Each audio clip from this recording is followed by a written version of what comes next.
I can swim. Just can't walk or dress myself.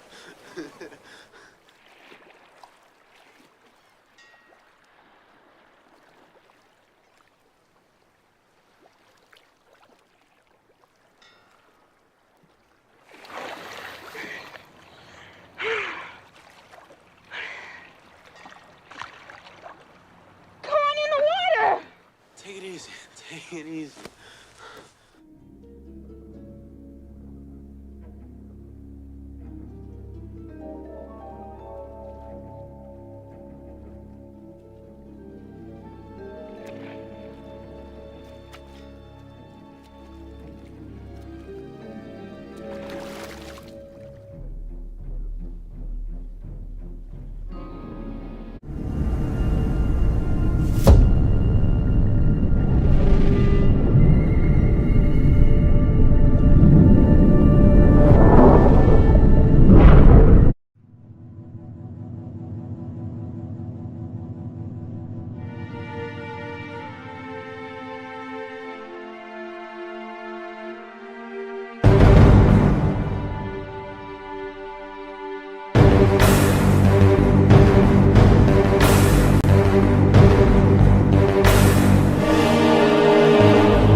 Sticks and stones may break my bones, but nothing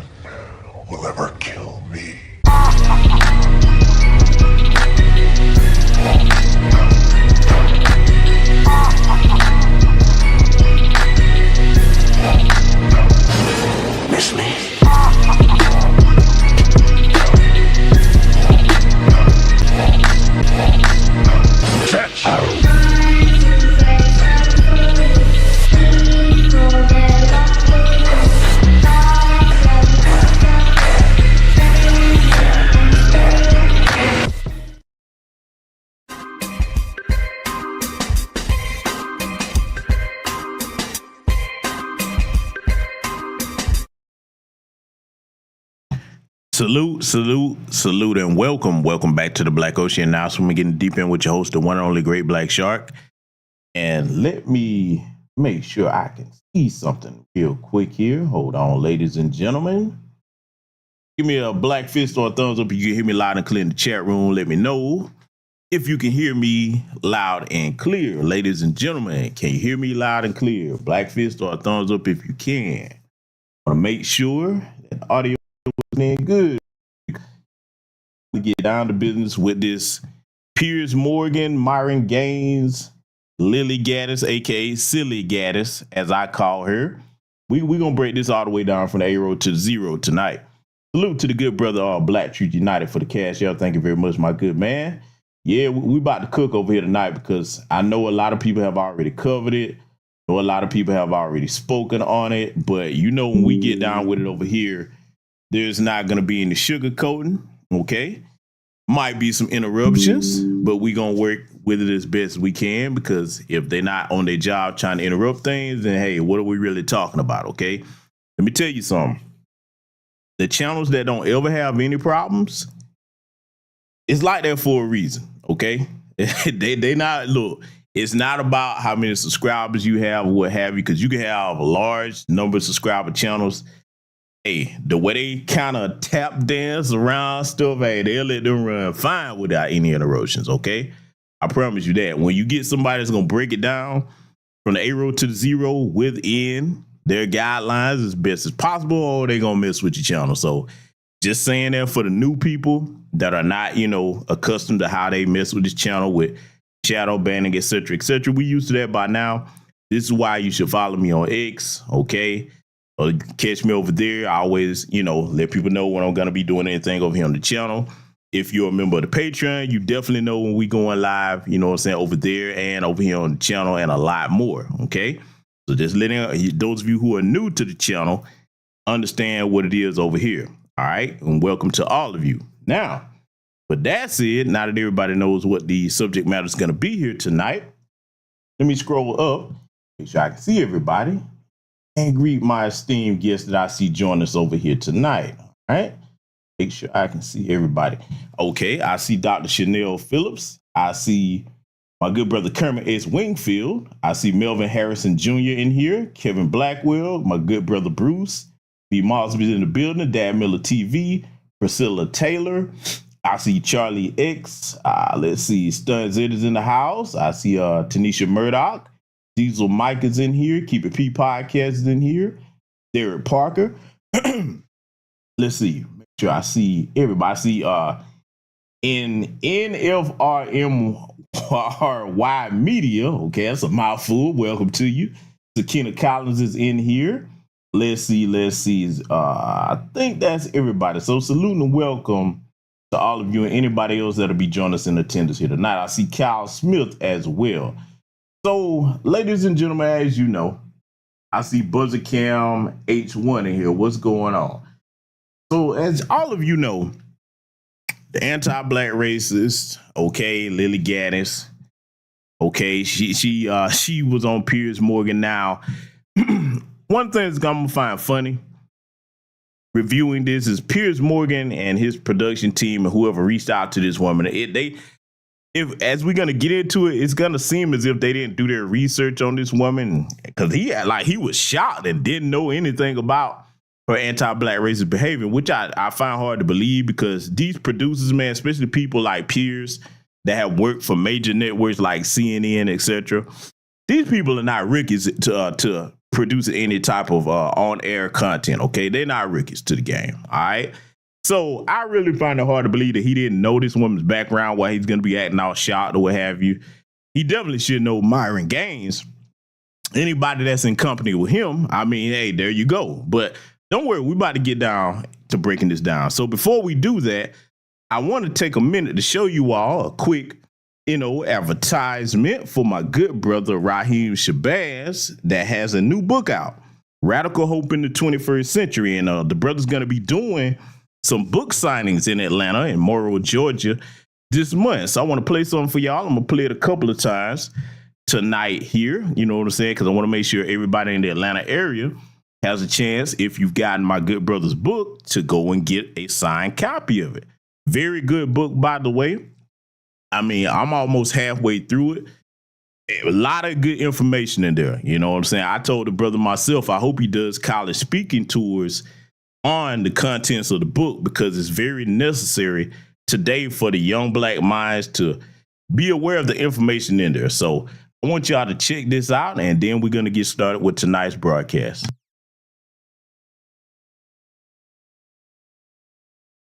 Raheem Shabazz, and I'm going to be at Nubian Bookstore in Morrow, Georgia. Join me for an unforgettable book signing and meet and greet. It's your chance to grab your signed copy, snap a photo, and share some great conversations. This Saturday, May 29th, from 2 p.m. to 6 p.m., Nubian Bookstore. I can't wait to meet you there. Ladies and gentlemen, I hope all of you in the Atlanta area will come on out and check my brother Raheem Shabazz out. And for those of you that don't know, the brother is also a documentary film producer. He's produced a series, 3 of them, called Elementary Genocide, 1, 2, and 3. Let me tell you something. If you're a black parent and you care about your child's education and you want to know what's going on with the education system, I strongly advise you to get Elementary Genocide. You can find it on Amazon. You can find it on the brother's website as well. And he'll probably, you know what? I got to ask Brother Rye if he's going to have any copies of Elementary Genocide at the meet and greet for purchase, or, you know, what have you. So I'll contact the brother and find out. And the next time that, you know, I run that on the channel, I'll let you all know as well. But ladies and gentlemen, we're about to go ahead and get down to business with this. Okay. So again, let me take the time to give my disclaimer for a lot of the people that might be new, or, you know, it might be a handful of trolls. You know, the trolls don't last long over here because, hey, my boy, the wrench squad over here, boy, hey, not only do they bop your head across the head with them wrenches, we clown you to be damned over here if you come over here trolling while we're trying to learn and teach. Okay? So let me go ahead and say this for those individuals. I already seen this. Good. I'm glad your eyes work. We gonna see it again over here, and the commentary that I'm gonna give on it isn't gonna be what other people's talking about. Okay, so for any of you that come with that crap, cause you know every now and again you'll get one that does that, and I'm like, okay, I assume those are the white supremacists, but you got some silly Negroes that'll try that too.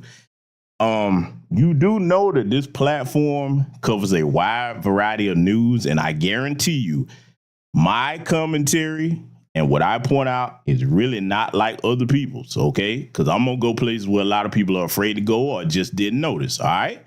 So now that we've gotten that bit of house cleaning taken care of, we're going to go ahead and get started. And as usual, I'm going to be stopping this where need be.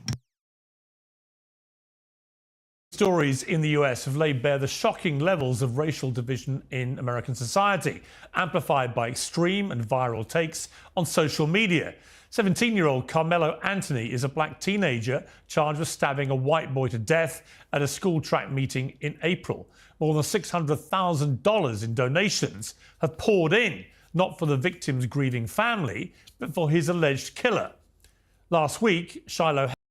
Now, I'm going to go ahead and stop Piers right here. I'm going to tell you what I don't like about how he introduced this story, or is introducing it here. Language matters, ladies and gentlemen. He said stabbed to death. No, he stabbed him one time and he died. If you say stabbed to death and somebody's not familiar with the facts, they'll think he went Michael Myers on her. So that's one of the first issues I had a problem with what Piers was saying about our brother Carmelo Anthony here. Hendrix went viral after a video showed the young mother racially abusing a 5-year-old, allegedly for stealing from her young child. Call him a child? The fuck you talking Did you about? call the child word? None of your fucking business. It is my own business. You call him a... Okay, why don't you have the boss to say it right now again? Fuck you. Huh? All right, that's what you say. You don't go digging through people's shit, you dumb fuck. Nobody dig into your shit. A little fucking kid just did, you dumbass. That little kid, you call him Yeah. the little child? What if he acts like one, he's gonna... Are you about to hit him? You chase him here?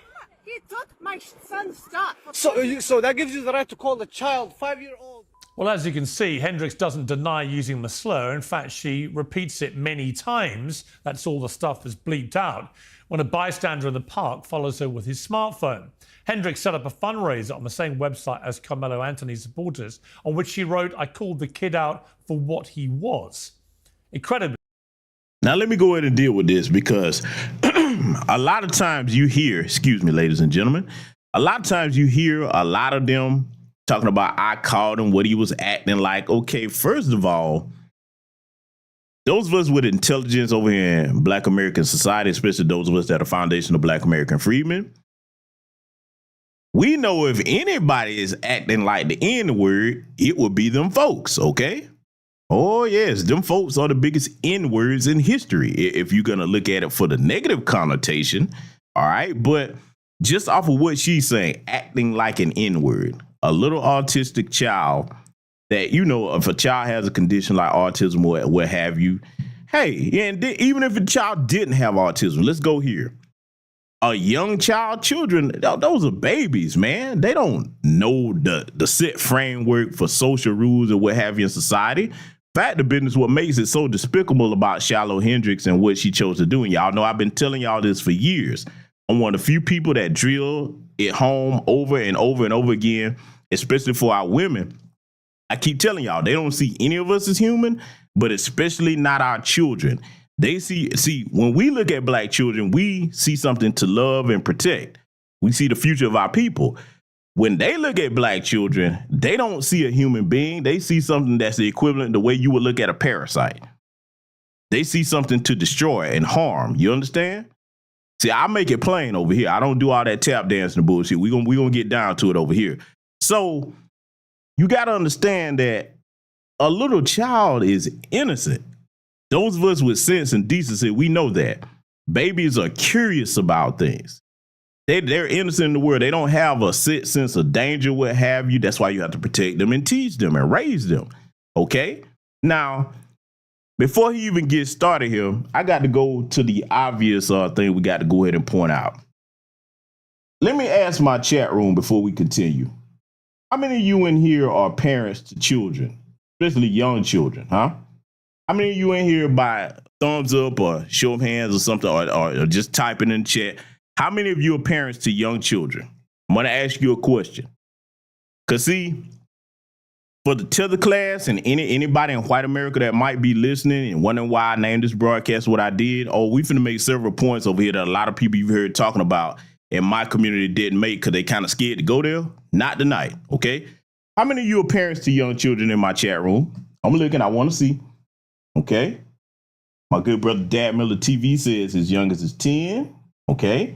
Any other parents in here listening to me? If you're a parent, I'm asking you a question. This is interactive time. How many of you in my chat room are parents to young children? I would like to see something because I'm going to ask a very important question. I want some audience participation on this because I'm going to prove a point to white America. Anybody that happens to catch this broadcast and look in my chat room, okay? How many of you are young parents of young children? All right. Look in. All right. Okay. Seeing a brother here saying he's an uncle. Okay. Anybody else? Okay. William Morant said he has grandkids. Okay. Okay. Is MJ Jackson, M Jackson Jr. 305 says he has 2 autistic babies. Hey, I feel you on that. All right. Dr. Chanel Phillips said her youngest is 9. Melvin Harrison, his youngest is 11 years old, or he's got an 11-year-old. Okay. So now the question I'm going to go ahead and ask. If any of you who are parents to children, okay, are out somewhere in a public place, okay, particularly you ladies that have purses or what have you, okay, or might have a little bag for your children's needs or what have you. You know, if you got young children, you might have a bag with, you know, baby supplies or what have you in them. Now, if you sitting on a park bench or somewhere, or if you in a grocery store or whatever, what have you, how many times have y'all seen little children just kind of run up to you and need to talk to you, or they might touch something of yours? They're babies. They don't mean any harm. You either laugh it off or, you know what I'm saying? You, hey, little boy, little girl, you lost, or, you know what I'm saying? Or if you try to get in contact with their parents. My point is, when little children, no matter whether they're black or not, walk up to black people, we don't react with a hostile reaction. They're babies. You know why? Because we're in our right frame of mind as human beings. We don't see the worst in children. They're innocent, at least until you poison them with demonic thoughts like anti-black racism and white supremacy. But for the most part, we don't treat other people's children with hostility and try to harm their children and, you know, say things like y'all saw that video of that damn demonic cow white supremacist when that little black girl came up to his door and he saw it on the ring camera. Better be glad we wasn't home. I would have shot it. Y'all saw it. We don't talk like that about nobody's kids. The first thing, and they know this in their society because some of their women have come out and told their children this. The first thing that we think of when we see any child that looks like it's in distress or curious or lost, we think, how can I help this child? Unfortunately, the rest of the world doesn't see our babies like that. A lot of white women in their community, they tell their children if they lost, find a black person, a big black man. Y'all seen that video. They've said that for years because they know we don't have a propensity to harm children like that in our community. That's not something that if you harm children in the community and it's known, people don't tolerate you. You look down upon. In fact, the business, you can't walk nowhere in safety. Now, will people do things behind closed doors? Sure. But you ain't running around wearing it with a badge of honor. Not amongst no straight-laced black men, you're not, or black women. So that's the first thing I wanted to get off my chest. If the situation was reversed, and, you know, that was a black woman, a little white child that came up there, and even if the child put their hand in the bag or on the bag or tried to get something, you probably would have gently got it back or said no or, you know, move the bag, hey, try to find the child's parent. But we wouldn't have called the child all kinds of names or tried to harm the baby. We don't do that, man. You know why? Because we actually were made in the image of our creator. Oh, we going here tonight. I'm just getting started. So we're going to let this continue. Just wanted to get that off my chest. That campaign has now raised more money than the first one, surpassing $655,000 at the time of taping the show. Well, the boss of the website, Give, Send, Go, is accused of facilitating brazen racism on a platform whose motto is money is temporary, Jesus is eternal. He will join me later. Liberals say this is exactly what they've been warning about, that the post-BLM backlash and the crushing of DEI has provided a fig leaf for outright bigotry. Conservatives were similarly outraged by the support for Carmelo Anthony, an alleged murderer who's been glorified by some as a victim of a racist system. We're here to debate all this is the host of the Fresh and Fit podcast, Myron Gaines, the host of Night School on YouTube, Mark Lamont Hill, Lily Gaddis, a social media commentator whose video defense of the N-word mother has so far been viewed millions of times on X, and the New York Post columnist and author Ricky Schlott. Well, welcome to all of you. Ricky. Now, I want y'all to pay attention for those of you that haven't seen it, okay? I want you to pay attention to something because, see, a lot of people were kind of like, you know, talking about Mark Lamont's Hill response or what have you on here. And I'm going to tell you something. Before it's over, I'm going to point out why every single one of them up here, even Piers Morgan, is a problem. Oh, you heard me say it. I said every one of them, not just the white women, Myron Gaines. No, all of them are a problem. You're probably like, well, what do you mean by that? Oh, just wait. We going to get to it. Look, my take on this is a stain on all their houses, right? I just don't know what is happening to society when you have such vast sums of money being raised for what seems to me to be deliberate, racially charged, motivational reasons. Yeah, absolutely. I mean, we're fighting ugly with ugly right now. And I think this level of racial tribalism and hostility is just simply not sustainable in such a diverse democracy like America. I think it's, you know, one is really a reaction to the other. I think both campaigns are really hideous, and I think we're showing our ugliest colors. I mean, in the scheme of things, these are small sums relative to the population of America, but you do see, I think, a really tremendous explosion of ugliness and racial hostility that I think that we should all be ashamed and embarrassed of. Yeah, I mean, you described. Okay, now, let me get started with Becky that just spoke here, okay? Let me tell y'all something, right? I'm one of the people that's in these new black media spaces. I've said this for years, okay? I'm not the only one, but I'm one of the main ones that keep drilling it home. When you are dealing with any issue discussing racism and white supremacy, and the first thing that comes out of somebody's mouth that's addressing it, they're not calling it what it is. They're not saying anti-black racism. They're not condemning the white supremacy of the situation. They're calling it ugly. They're calling it stupid and all of that. You better watch them people. Because see, a lot of people that saw this, and I reference back to the movie Sinners, okay? A lot of people that saw this, they kind of looked at the white woman you just heard spoke here over there on the far right, like she was the kind of moderate or level-headed one. No, this bitch wasn't. No, she wasn't. Because anytime, look, we all have seen that video by now. I just gave my diatribe about how black folks treat children, no matter what race they are. And the first thing that come out your mouth is not condemning that. And you start trying to do the bold campaigns. That's another thing. They keep trying to play one campaign against the other and say that's the reaction, the reason why Shiloh Hendrix, they're supporting her. No, it's not. They're supporting her because of the title of this broadcast. Shiloh Hendrix is the true face of white America, the greater majority. Now, for you white people that might be listening that are not white supremacists or anti-black racists, I'm not talking about you, but you are in the extreme minority in this country, okay? You are. You are not the majority, because if you were, I'm going to prove it to you before we get back to this. If you were in the majority and it was just a small percentage that was like Shiloh Hendrix, you all could come out and condemn that, and we would see throngs of white people on every news network, everywhere that any of you are that's in this chat room, no matter what state you in America.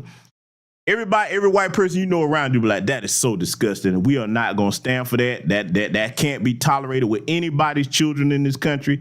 You will hear that sentiment. You know damn well you can't take that stance, because if you do, look, nothing has changed since the civil rights era in this country. Because the handful of white people that tried to stand with black folks during the civil rights era with the Freedom Riders, you saw they killed them. You know, you still called an N-word lover to this day. We're not going to play about this over here on this channel tonight. So, again, that help on the far right, she's not moderate. Nope. They do that little hokey pokey, sit on the fence and try to compare where they're doing it because of this. No. When you do something like it's despicable and cowardly, because that's what it was, cowardly, as Shiloh Hendrix did towards a child, nobody's forcing you to do that. You did that because that's what's in your spirit. That's who you are. That's what you want to be. And I like it. I'm going to tell you why I like it. I don't like what happened to the baby, but I like that more of them now are coming out and putting their cards on the table, because, see, for the longest time, many of us in new black media spaces, oh, boy, we just making it up. Oh, we just exaggerating. Nah, I kept telling y'all, I said this before we even got to this time. If you're a long time subscriber to this channel, you know me to be telling the truth on this. I told you we was going to get to this point. And I said, I can't wait for it. Because now, let me tell you why I like it most. We're going to put Shiloh Hendrix to the side for a minute. Oh, yeah, we've been talk over tonight. You know why I like it most, family? Because starting with the men of the community, now you finna see what men are really made of in black America. You ain't going to have but two ways to go. It's going to be the brothers that will stand up and defend our families and protect them, like our soldier warrior brother, Rodney Hinton Jr. Salute to that brother. Or you going to have the cowards that run out here and try to make excuses for these things, or they try to be silent or straddle the fence. I love this time in our history. I love this time in the hour of our history, because I want to know what's around me. As far as black men are concerned, I want to know if the men around me in any given situation, if we got to deal with a white supremacist threat, I want to know who the brother's going to be that's going to stand beside me and do what we need to do to protect our families and the community. And I want to know who the bitch niggas are that's going to run up trying to shake their hands and pray with them and turn their head or run. I want to know. I'm glad we right here in this time of our history. I told you, I'm finna go some places other people wouldn't go. Let's let it continue. I think in one of your posts is genuinely, is this a psyop? This would be the best $1 million invested by a foreign adversary to start a race war in America. And I knew exactly what you're getting at, because many of the I think the comments have now been suspended actually on both of these funding pages because people were quite obviously deliberately misusing them to post race baiting commentary. And salute to YGLTBA Matt for the cash out. Thank you very much. Thank you very much. But family, I want you to watch where this interview is about to go, right? Okay, because you heard what it was talking about, the comments that we're having now. Again, we're going to go through this whole thing because I can't wait to get to that part where he's going to be talking to the founder of Gibson and go, oh, yeah, we going there. They done suspended the comments on both of the fundraisers from what I understand, okay? I wish they wouldn't have done that. I wish they would not have done that. I'm going to tell you why. See, the way I look at threats in society, whether it's the ones that we can identify and recognize right in front of us, or it's the threats in society that are unknown to us, that are off in the distance somewhere. I love it when we're able to see them in real time. I keep telling y'all, I don't want anything censored. I've already spoken about why I like this time in all of our history as far as the men. Let me tell you why I like it as far as our women. Let me talk to my sisters for a minute. My beloved sisters, let me tell you something. You should love it too. Because now, couple things. We have some of the most kind-hearted women in our community, regardless of the issues and problems we have. We do. You're a black man that has never experienced that, I pity you. But the greater majority of us know that we have some very loving women in our families, in our community, okay? We're at a time now where, ladies, you can't turn your head from it no more. I believe in the Most High as well. I pray, then act. We're in a time now where you can't hide behind religion. You can't hide behind entertainment, smoking, drinking, whatever. You can't use anything to deter what's really happening. When something's right in front of your face, you got to see it for what it is. So that's one reason I like it as far as our women. The second reason I like it as far as the women in Black America. Now, ladies, you're going to see exactly what the women are made of amongst you. A lot of you, if any of you have thought you had some type of camaraderie with Becky or what have you, you finna learn. No, you don't. Because see, now the greater majority of the white women, see, you better understand what Shiloh Hendrix is to white America. They feel like right now, because the orange man is in office and several other factors, that this is their time. You kept hearing them say, we're back, we're back, we're back. All this we're back talk. Now you see what they mean. This is their time to say, okay, we can call your little black babies the N-word. Bitch, what you gonna do about it? Huh? Oh, yeah. Yeah. Look, black men and black women now, we have to deal with reality for what it is. We can't hide behind anything. We have to make sure that we're looking at this for the threat that it is. Now, if you're a coward, let me tell you why it's going to be bad for you, whether you're a black man or a black woman. Being a coward and being afraid of a threat doesn't make it go away. You're going to have to deal with it one way or another. You can either deal with it standing with the rest of your people that's fighting against it, or you can take your chances and walk your Sambozo ass over there to the other side and think that they're going to have mercy on you. They won't. Salute to the good brother Latravia Lawson for the cash app, okay? So you only got two choices. This is a beautiful time to be alive for me. Let's let it continue. Absolutely. I mean, if you go through some of the comments on either of them, you have White Lives Matter on one side and like suggestions that the teenage boy who was stabbed was somehow like a manifestation of white supremacy, and it seems to be just a fight at a track meet that has nothing to do with racial hostility in the first place. And the poor father of this young man who died too said, please don't make this into a racial issue. And yet on his own Give, Send, Go campaign, there are comments after comment saying this is White Lives Matter, we're avenging against Carmelo Anthony's family. I mean, on all ends, this is ugly. I think that it's really co-opting the charity and giving community. I mean, I feel bad. Notice how she keeps calling it everything except for what it is. See, I want y'all to look at this heifer right here on this screen. Let me tell you why I despise bitches like this. Oh, I'm going here. You heard what I said. She's a bitch, okay? A white supremacist bitch. I'm calling her what she is. These right here are the ones that fool a lot of people in our community. You better understand how serious that is when somebody is dealing with anti-black racism towards a child and they don't call it what it is. It's ugly, it's this, it's stupid, it's that. No, bitch, it's white supremacy. Yes, what happened between Carmelo Anthony and Austin Metcalf is white supremacy, because they thought that they could just bully him. And look, I wouldn't be surprised it come out later, them boys use the N-word all the time. You know what I'm saying? We've already heard that they probably had prior issues with Carmelo Anthony, tried to jump on the boy and all this other stuff. Okay? So I heard her say that, and then let me tell you what they hate, family. Let me tell you what they hate. Because, see, you better take a good look at this health on your screen right here. A lot of y'all, when you think white supremacists, you think the extremists, the ones that's yelling the N-word, raging and slobbering at the mouth. No, the smart ones are like her. They straddle the fence. They try to use, non-threatening language. They try to codify what they say without saying what it really is. Oh, these are the dangerous ones. Now, I'm going to tell you why she don't like that they're putting them comments under there, because just like I told y'all, see, it's one thing if I, as a black man or a black woman, get on these microphones and tell y'all what it is. You can say, okay, Negro, you just reaching. You don't know what you're talking about.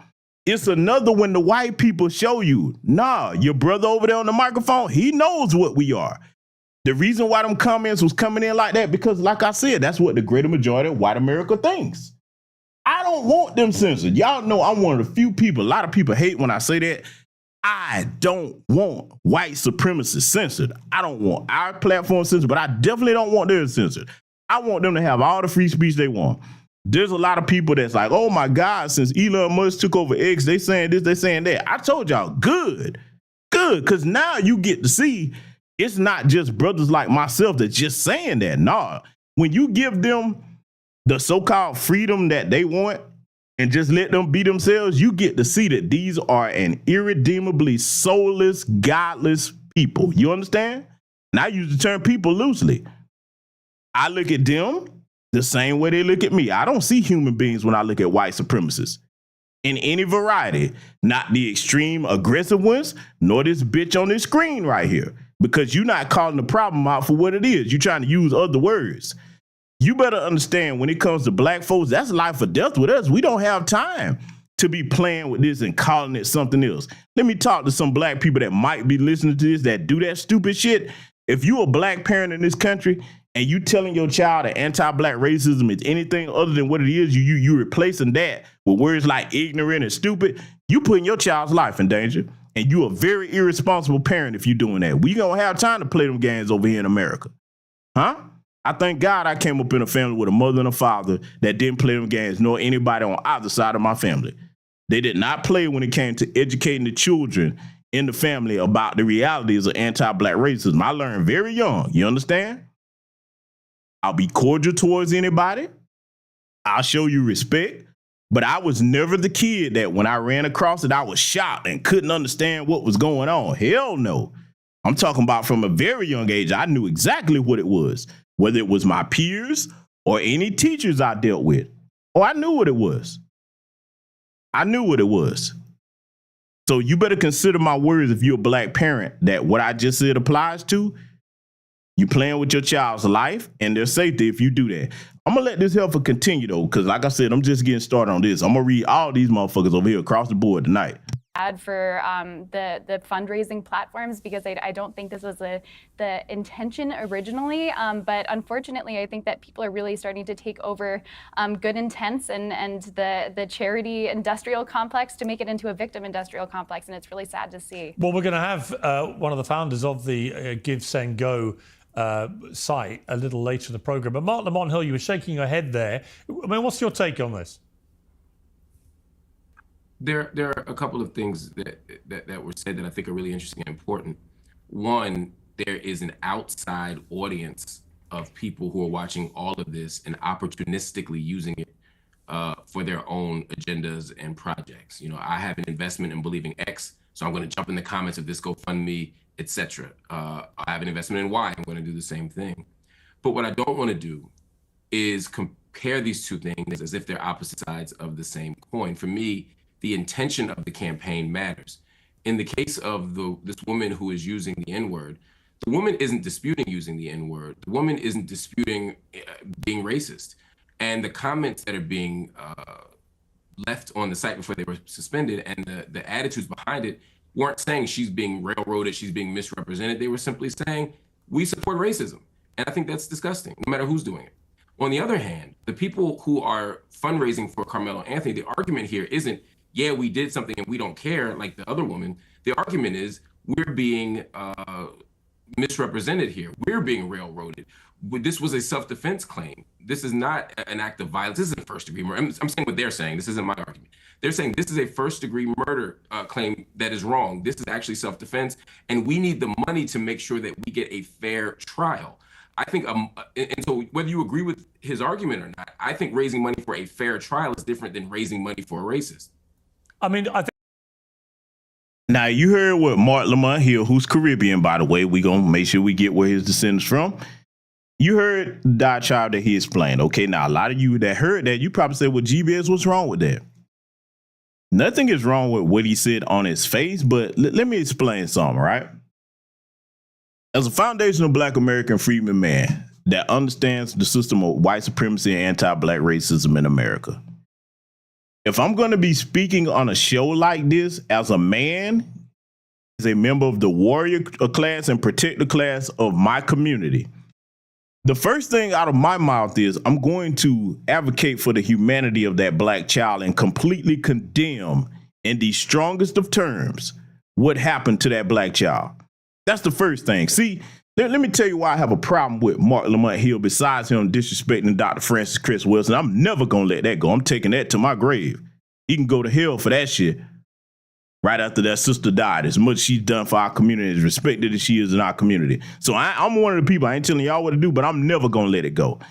The reason why I despise him on top of that, this very weak male that you seen because he does not qualify for the term man. Let me talk to my brothers that are of the educated class in Black America, okay? Y'all know that I tout education often over here.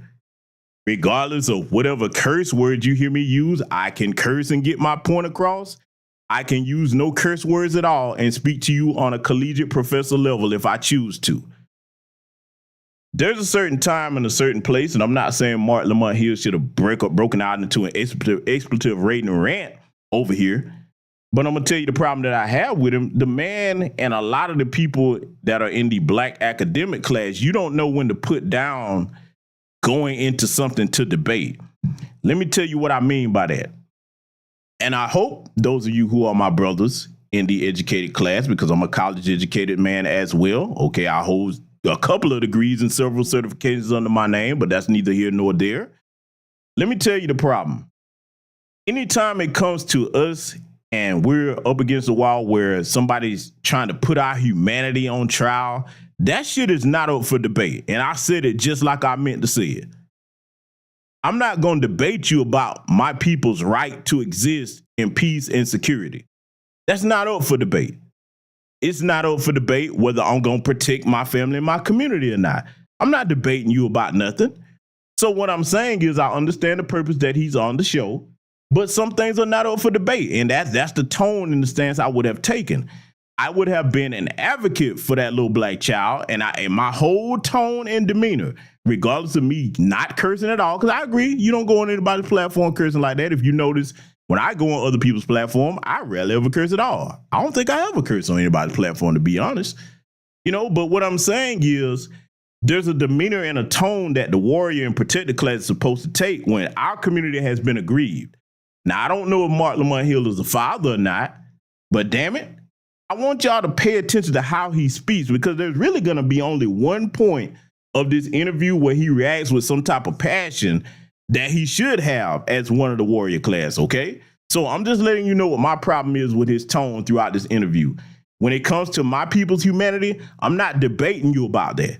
It ain't nothing to debate. We have the right to live just like anybody else in peace and security. And if you threaten that right, well, I'm going to stand up and do what a member of the warrior class is supposed to do. And that's verbally or physically if it come down to it. Let's let it continue. I think the common theme between the two, and this is not to pass any view about it at this stage, although I have strong views about it.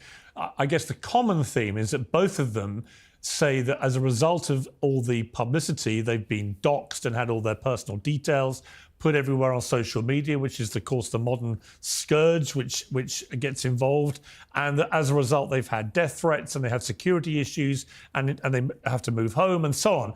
You know, I understand that part of the argument. You know, when you're at the center of a firestorm in America and you're not used to public attention, then the levels of intimidation, threats, and so on that can come your way can be extremely intimidating, if not outright dangerous. So it's different, really, to taking a view about either of the cases to simply say that the commonality is that they both, I think, have said in defending the amounts that have been raised is, well, we have to defend ourselves. Either, as you're putting it, through the courts, but also in his case, the alleged killer, that he has also, I think, had direct threats against him. And in the case of the mother using the M-word in that despicable manner, she has said she's had a lot of threats too. My quick response to that would just be, let's assume everybody's telling the truth. Let's assume she's telling the truth, and let's assume he's telling the truth. If he's telling the truth and he was doing self-defense and he's getting harassed and doxxed, and of course we already know lies have been told about his GoFundMe campaign, saying they were spending it on mansions and cars, all the kind of racist tropes. If that's true, he's being mistreated, and I think that's a sort of very easy case to make. When it comes to her, however, let's assume she's also telling the truth, that she used the word, she thinks the kid was acting like one, she feels like she has the right to use that word against that small baby because of whatever age-appropriate thing the kid did. If she's telling the truth and she's getting doxxed and harassed, I don't know if I want to reward her behavior with $500,000. I don't think she should be doxxed. I don't think she should be harassed. I think she has been mistreated to the extent that no one should be. You have a right to be racist. You have a right to free speech in this country. But I'm not donating money for it, and I feel a lot worse about her GoFundMe than the one for the person who's been railroaded. Yeah, well, Lily Gaddis, you posted a defense of Shiloh on X. It's been viewed 2.5 million times, in which it was entitled, "White People Are Finally Fighting Back. Stand with Shiloh Hendrix." What did you mean? Now, before Lily, or as I call her, Silly Gaddis, gets ready to speak, family, we're going to teach several lessons over here tonight. We're going to layer this broadcast with lessons, okay? Did y'all pay attention to Mark Lamont Hill's facial expression and rolling his eyes, looking like a little bitch sitting up there in the middle of this panel when Piers Morgan said that? See, I have a problem with guys like him, period. I don't care whether you're of my lineage or not. I was raised around traditionally old school masculine black men, okay? That's what my demeanor is. I will joke and laugh sometime, and salute to my good brother Diesel Mike. He pointed out the time I cursed that tether out of my brother Tariq's face. Okay, you know, I forgot about that, but he had it coming. I said this like this. I don't curse anybody unless they got it coming, okay? But when it comes to the Mark Lamont Hills out here, the women in my chat room, let me ask you, the demeanor of this man, and I think you're going to understand what I say about his demeanor, his posture, his facial expressions, rolling his eyes, his tone of his voice, a little shaky ass voice. Is that the type of man that you would like to have as your protector and your provider? Is it the type of man that you would rather have your daughter date or marry? Little old spineless punk. I'm going to call him what he is, because see, you can smell it on him, man. Where my brothers in? That's how we say it down here in Georgia, man. You can smell the bitch in him, man. This the type of dude where if it was a physical threat in front of him, he gonna start trying to talk his way out the damn situation. Let me tell you something right now. I believe in using words as much as anybody, but there are certain situations if you put me in, I don't have nothing to say to you. My demeanor and my posture is, you're going to feel that coming off of me. Not only am I not saying this, you're going to feel it coming off of me. My point about this little punk is he don't have no manhood in him. When Piers Morgan was making the introduction there to Silly Gaddis, okay, and he started rolling his eyes like a little bitch, I'm like, hey, man, what are you doing? But see, that's the problem with a lot of him and a lot of them so-called black academics, the boule. They don't understand that when you are on a public platform or speaking before people, as a man, you represent our society. You represent the leaders and the protectors of our society. We carry ourselves with a certain demeanor. You know who I wish they would have had up here in place of this punk right here? You know who I wish they would have had up here in place that would have represented the community well? I wish they would have had our good brother Rizza Islam up here. Now, there's an example of a brother. He don't ever curse. For the most part, or very rarely, if he does, he carries himself in an intelligent demeanor. And you don't see nothing but manhood projected off of that brother. You don't have to be a Muslim or a part of NOI to respect what the man has done over the years. But I said Rizza because he's a younger brother, okay? I would have loved for Piers to have had him on there. Can you imagine how different a conversation that would have been if our good brother Rizza Islam was in place of Mark the Punk Lamont Hill, huh? I guarantee you he wouldn't have been sitting there pursing his lips and rolling his eyes. To my young black men listening to the sound of my voice, whether you foundational black American freedmen or not, let me explain something to you young brothers. I understand that you are, you young. And when I say young men, I'm talking those of you that are in your late teens, early 20s, okay? I understand that you're young and you're having fun. I understand that those of us who are older, because I'm a Gen X, so sometimes we critique y'all on, your sense of fashion, your skinny jeans, etc., the frosted tips on your hair. I can't knock that too much because, hey, that's a part of y'all's young culture. I'm not a young man, okay? Y'all are. One thing I do want to say to all of you is this, though. Your demeanor as a man in public is important, okay? I ain't saying you got to walk around like Billy Badass with your chest puffed out, huffing and puffing at people, but you got to have a serious demeanor to yourself as a man in certain situations, okay? When you look at Mark Lamont Hill, he doesn't project that. So that's one of the other issues I have with him. But see, I want y'all to hear what Silly Gaddis is about to say because I'm going to deal with her this week too. Oh, trust me, I'm going to deal with her. I got several broadcasts coming up where I'm going to be breaking certain things down. Like I said, man, we got a lot of work to do over here on this channel. But I want y'all to listen to what she's about to say. And then I'm going to come back and straighten that shit out. By that.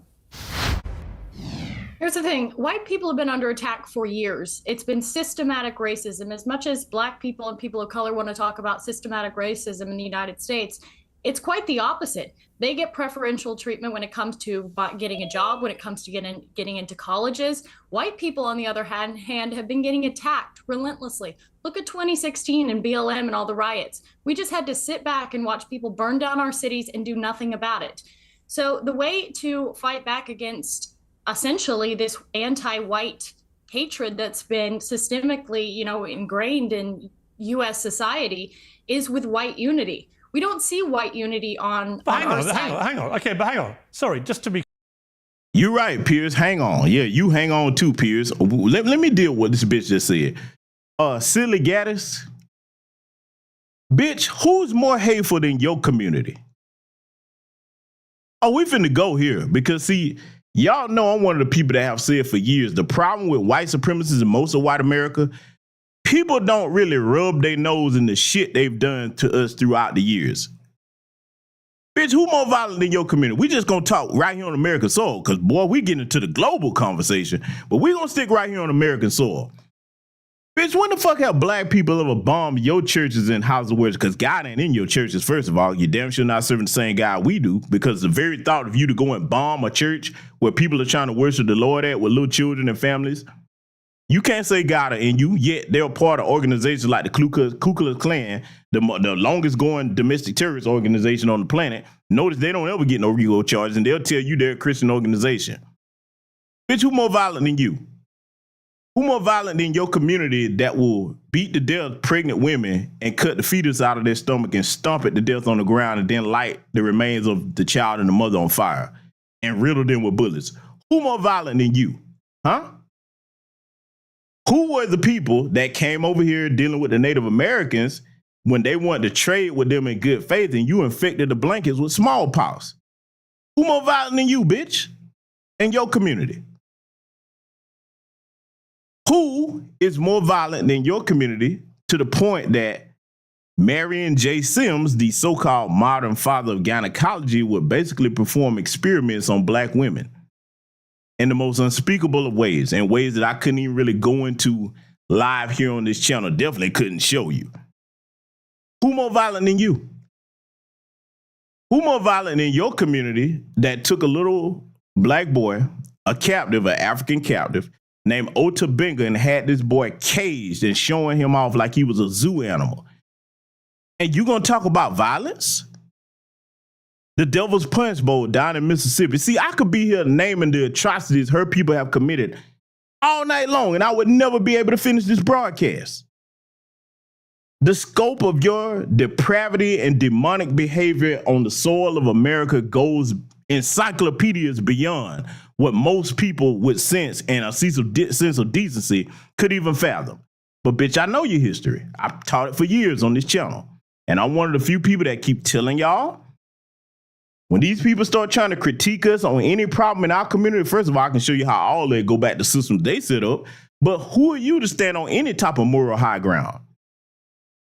When your own people try to stand against your wickedness in your community, you kill them and condemn them. And notice this, family, you ever notice that the statues of their heroes, if you look into the history of them, they always worshiping rapists, murderers, thieves, huh?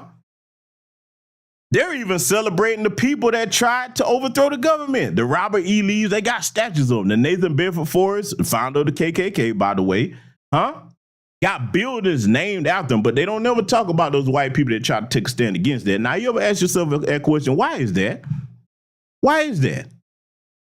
So when I see this shriveled up bag of dog shit here that look like John Cena in a fucking wig with a little gnarled up ass nose, and by the way, she's basically a little tainted taco wench here, okay? Because her community, when she first came out and tried to do her little anti-black racist grip, they found out that she got a child by a Hispanic man. So most of them don't support her like y'all think they do, okay? She's got enough supporters though, all right?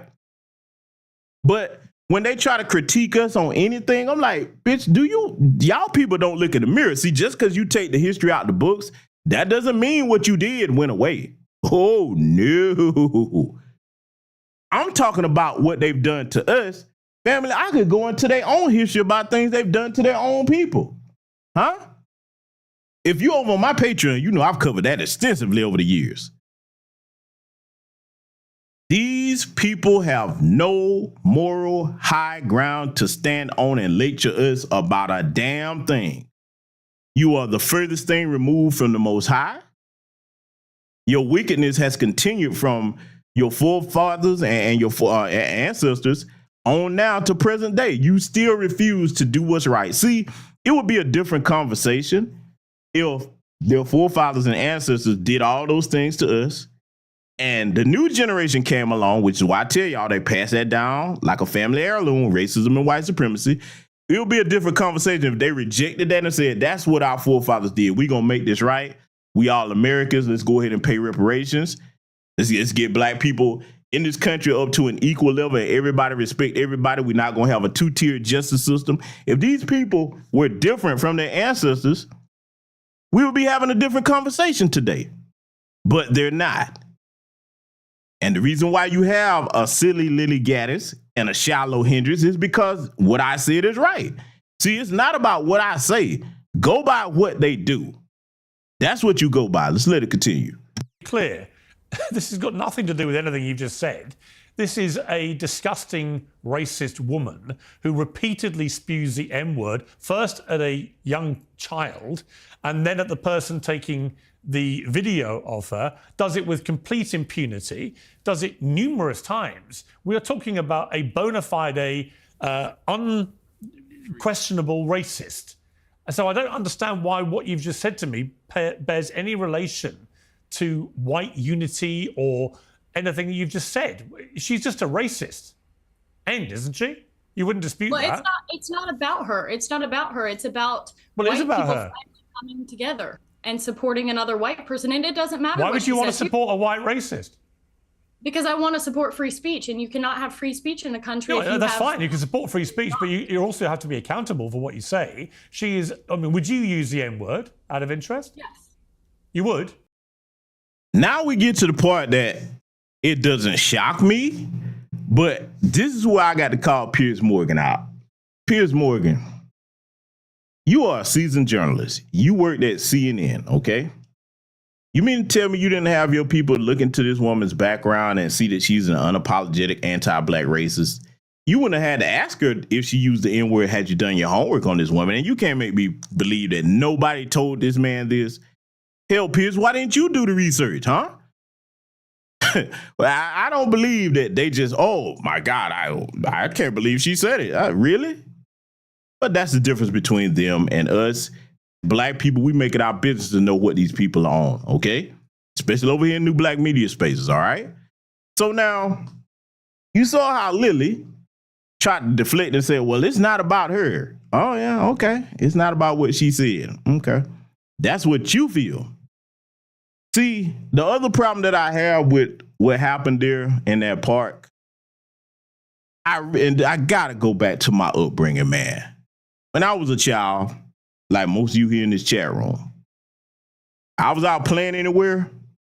If my father wasn't watching over me, my mother was watching over me, or my uncles, grandparents, I was not left unattended to where somebody could do something like that and somebody from my family not immediately step to you like, who the fuck you think you talking to?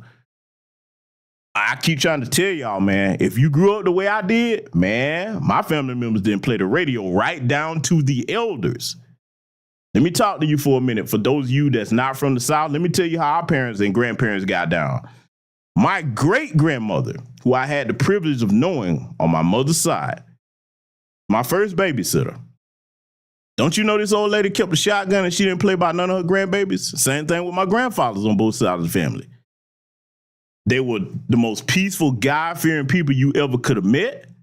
But if you touched or harmed one of us, they were coming. You hear me? I remember them coming to school to straighten shit out with my parents. They didn't play about the children in my family. They made it known how precious we were to them. And they made it known that we better be doing what they taught us to do as far as being in the right, because they were like, hey, we find out you in the wrong, you going to get your ass tore up. But if they in the wrong, oh, we coming. I wish everybody had a family like mine, man. Because see, that shit right there, boy, I got one uncle, man, and everybody got that uncle in their family. Boy, if that had been me and he was in that park and that bitch would have came up and said that to me for whatever reason, man, he would have made the news. I'm trying to tell you. Y'all just don't know, boy. Shout out to my Uncle Wayne, man. Y'all, boy. Everybody got that one person in their family, man, or a couple in their family like, hey, don't tell him about it. Don't do that, because it's finna go all the way bad. You hear me? He didn't, boy, and he's still like that to this day. You know what I'm saying? So I mean, you know, that when I saw that video, I'm like, damn, where the parents, where the men at, man? Again, I get it, things happen, but for the love of God, man, I'm pleading with people, man, whether you get married or not, try to stay in these children's lives, brothers, and be careful about who you have the babies with, so you don't have the problem, man. I can't just be with my baby. No, man, your babies need you, man. God bless the sisters out there that's doing the best they can, but you need two parents to raise children, whether you get married or not. I'm all for starting families and marriages or what have you, but even if you don't, I get it. People not going to, you know, some people find it outdated for many reasons. Some people don't want the government in their business. I understand. Whatever you do, stay together as a family. Your babies need you, brothers. And we look, for me, I would view that if I had children, like leaving my children out here naked with no clothes on. And this wicked system with these demons like this piece of shit right here on this damn screen, do you know how, look, you can see evil in that bitch eyes, man. You hear me? The eyes are the windows to the soul for real. That's a true quote. Look at that bitch eyes. Let me ask y'all a question before I let this continue. How many of y'all right now think that a black child would be safe anywhere around this bitch on the right-hand side of your screen? Huh? How many? I want the sisters in here to sign off on that. All you sisters in here listening to the sound of my voice, y'all know women. Look in that bitch eyes and tell me if you think that if she was in a room alone somewhere with black children, let me make it real for you. If this bitch right here was a preschool teacher, you think little black children would be treated right? And there ain't no cameras in her room or whatever. You think them black babies would be safe with this bitch right here? Huh? Because I see the demon in this motherfucker. I know when I'm looking at evil. You hear me? Never mind what she say. I'm looking past what you are on the physical. I can see right down to this bitch's rotten soul. That's pure evil you looking at. I wish Mark Lamont Hill had the balls enough to call that bitch that. But see, his problem is he tried to get back and forth into intellectual debates. Let me say something else about that too. There's a time and a place to be intellectual and debate people, and then there's a time and a place where you just call things for what they are. Sometimes with those brothers in that Boule class, they get to play intellectual ping pong about things that are not up for debate, like I said earlier. I'm going to let this continue, and I'm going to point out some other things that I have a problem with here in this whole segment of this interview. I do, quite frankly. You use the M word quite frequently. Well, why? Other than the fact you're a despicable racist. Are you? Some would say I am. I guess according to the ADL, I'm a white supremacist. I'm a neo-Nazi. Yeah, but if you use the M word. Notice the white bitch on the far right-hand side of the screen, okay? Notice she's silent as a stone, and she didn't chime up and say to go to show you she ain't worth a damn either, because I know there might be some people, hopefully not of our lineage, but there might be some continental Africans listening. They're like, well, why are you so hard on the white lady on the right side of the screen? Let me tell you why. Because when Piers Morgan said that, if that white woman was worth two dead flies put together, she'd be like, oh no, if you use that type of language towards any black person, you are racist. She's sitting there as quiet as a stone. You know why? Because she on code with that bitch. It's a different type of on code though. See, your silence says a lot. Being silent can be very loud if you understand what I'm telling y'all. Being silent can be very loud. Now you look at Mark Lamont Hill's facial expression.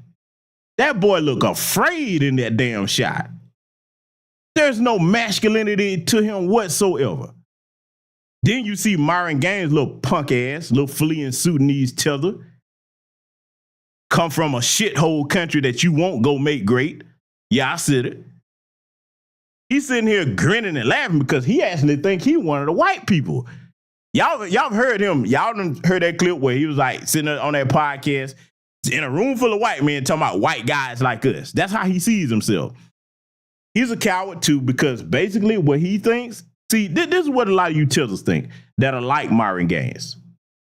The tether class, notice I made a distinction. I said tether class. I'm not talking about all continental Africans or all Caribbean people. But the tether class, you are so cowardly that you fear white supremacy, so you think that assimilating into it as a pet and parroting the things that they want to hear, you think that's going to keep you safe.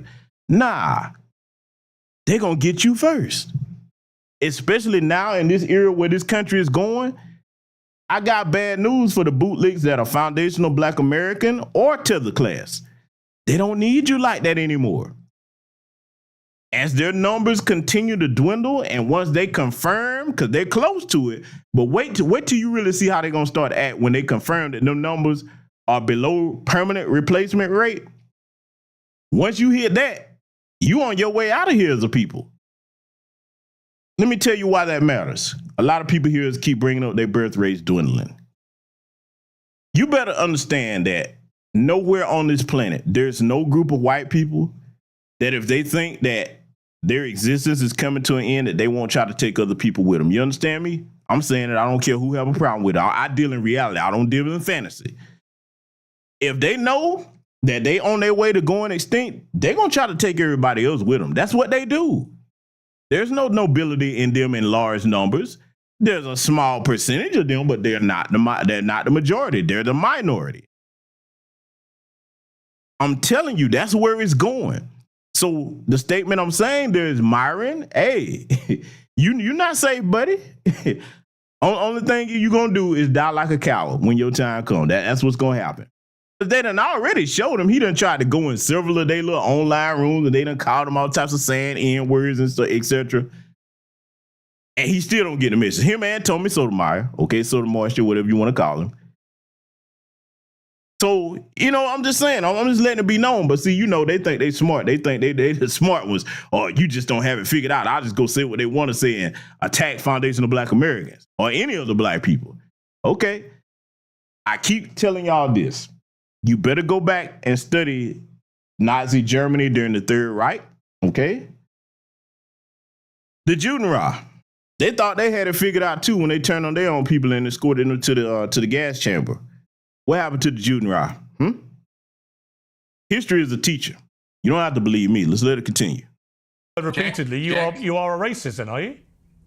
Are you? Sure, I'll embrace that. If that means forwarding, helping white people achieve freedom of speech, real freedom of speech, which, by the way, Shiloh Hendrix is being attacked on all fronts. They're trying to bring legal charges against her. They're trying to get her children taken away.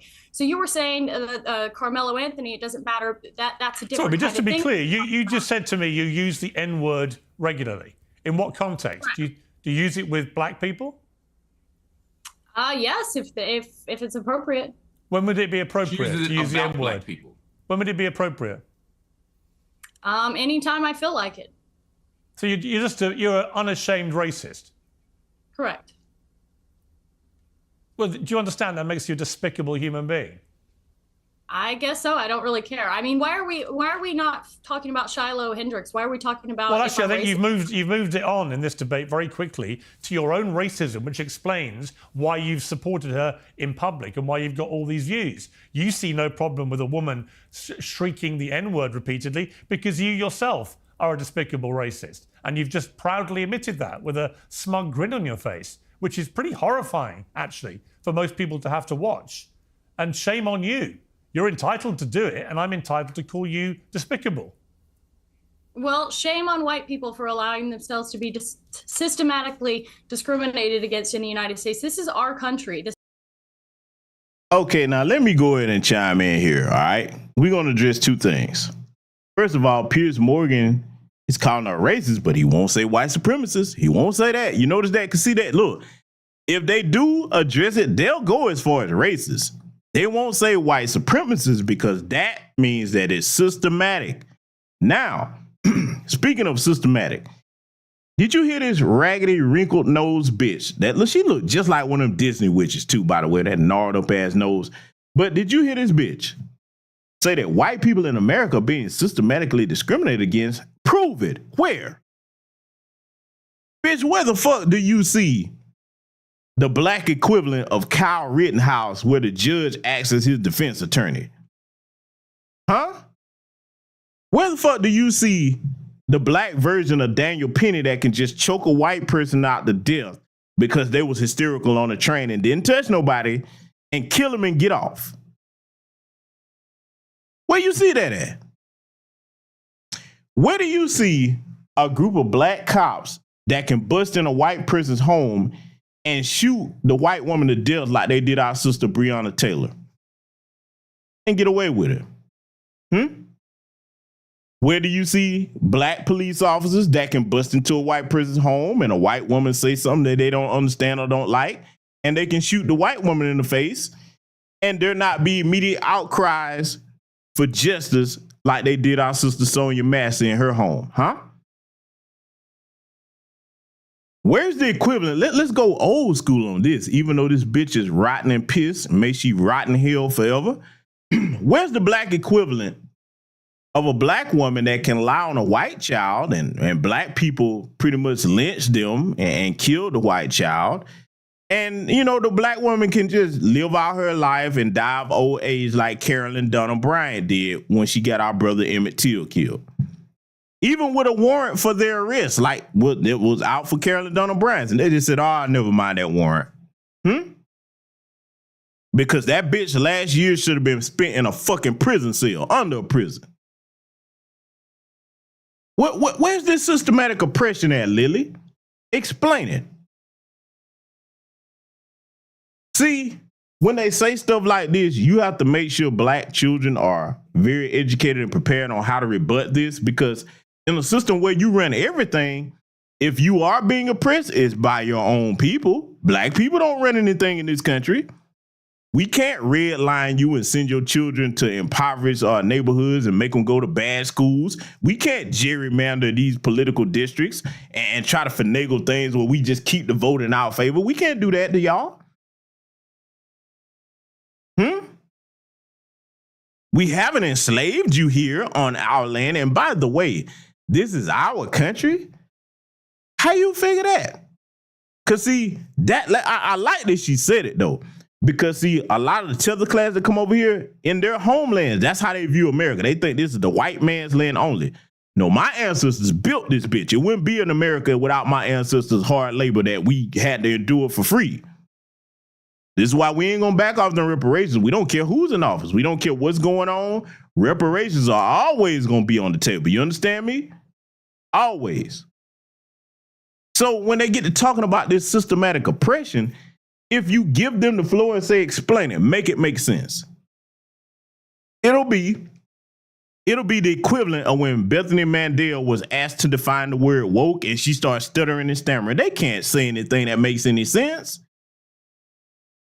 Our ancestor, the grand scholar, Mr. Neely Fuller Jr., may he rest in power. He taught us about the 9 areas of people activity that white supremacy controls. What black person has a system equivalent to that where we running things and oppressing their people? See, I like to make it make sense, not just for the adults, but for the children that are going to be the future long after we're gone. Because if we don't dismantle this system and replace it with a system of justice for everybody, they're going to have to deal with this, and they're going to have to understand how to deal with the anti-black racists and white supremacists like silly Gaddis over here, okay? Let's let it continue. This is a country that should be What do you mean your country? Because I'm white and my What, there are no black people in American history? Is that what you're saying? That they've all just landed in America, invading you, Yes. your white country? Is that your position? Mm-hmm. Well, I mean, they were brought here technically. My God, We do didn't. you understand how dumb you sound? This is stupid. This is stupid and racist. And at some point, we have to ask ourselves, do we want to? Notice what I said earlier, and Mark Lamont Hill is doing it. You don't respond with, this is stupid. No, you respond with, no, this is a white supremacist. I'm not going to shy away from that term because it's their word. They're the ones that came up with the term white supremacy. Look, William T. Thompson, the designer of the Confederate flag, go look up what he said. Abraham Lincoln, I'd rather assign a superior position to the white race. I can name several of their scholars beyond that have coined the term white superiority. So it's their word. Don't run away from it now. I'm going to call you what you are. Because see, what I keep telling y'all, you know, over the years, I tell y'all that arrogance is not a strength, it's a weakness because it blinds you to the reality of the world around you, okay? I'd rather be grounded in what's real than not call something what it is and it become a threat to me later. You can't properly neutralize a threat if you don't acknowledge it for what it is. So for me, no, I don't play that game. It's stupid. It's just, no, it's white supremacy. Let's let it continue. Or this kind of disgusting behavior by platforming it. I don't disagree, Mark. Listen, I didn't know she was going to say that. I don't.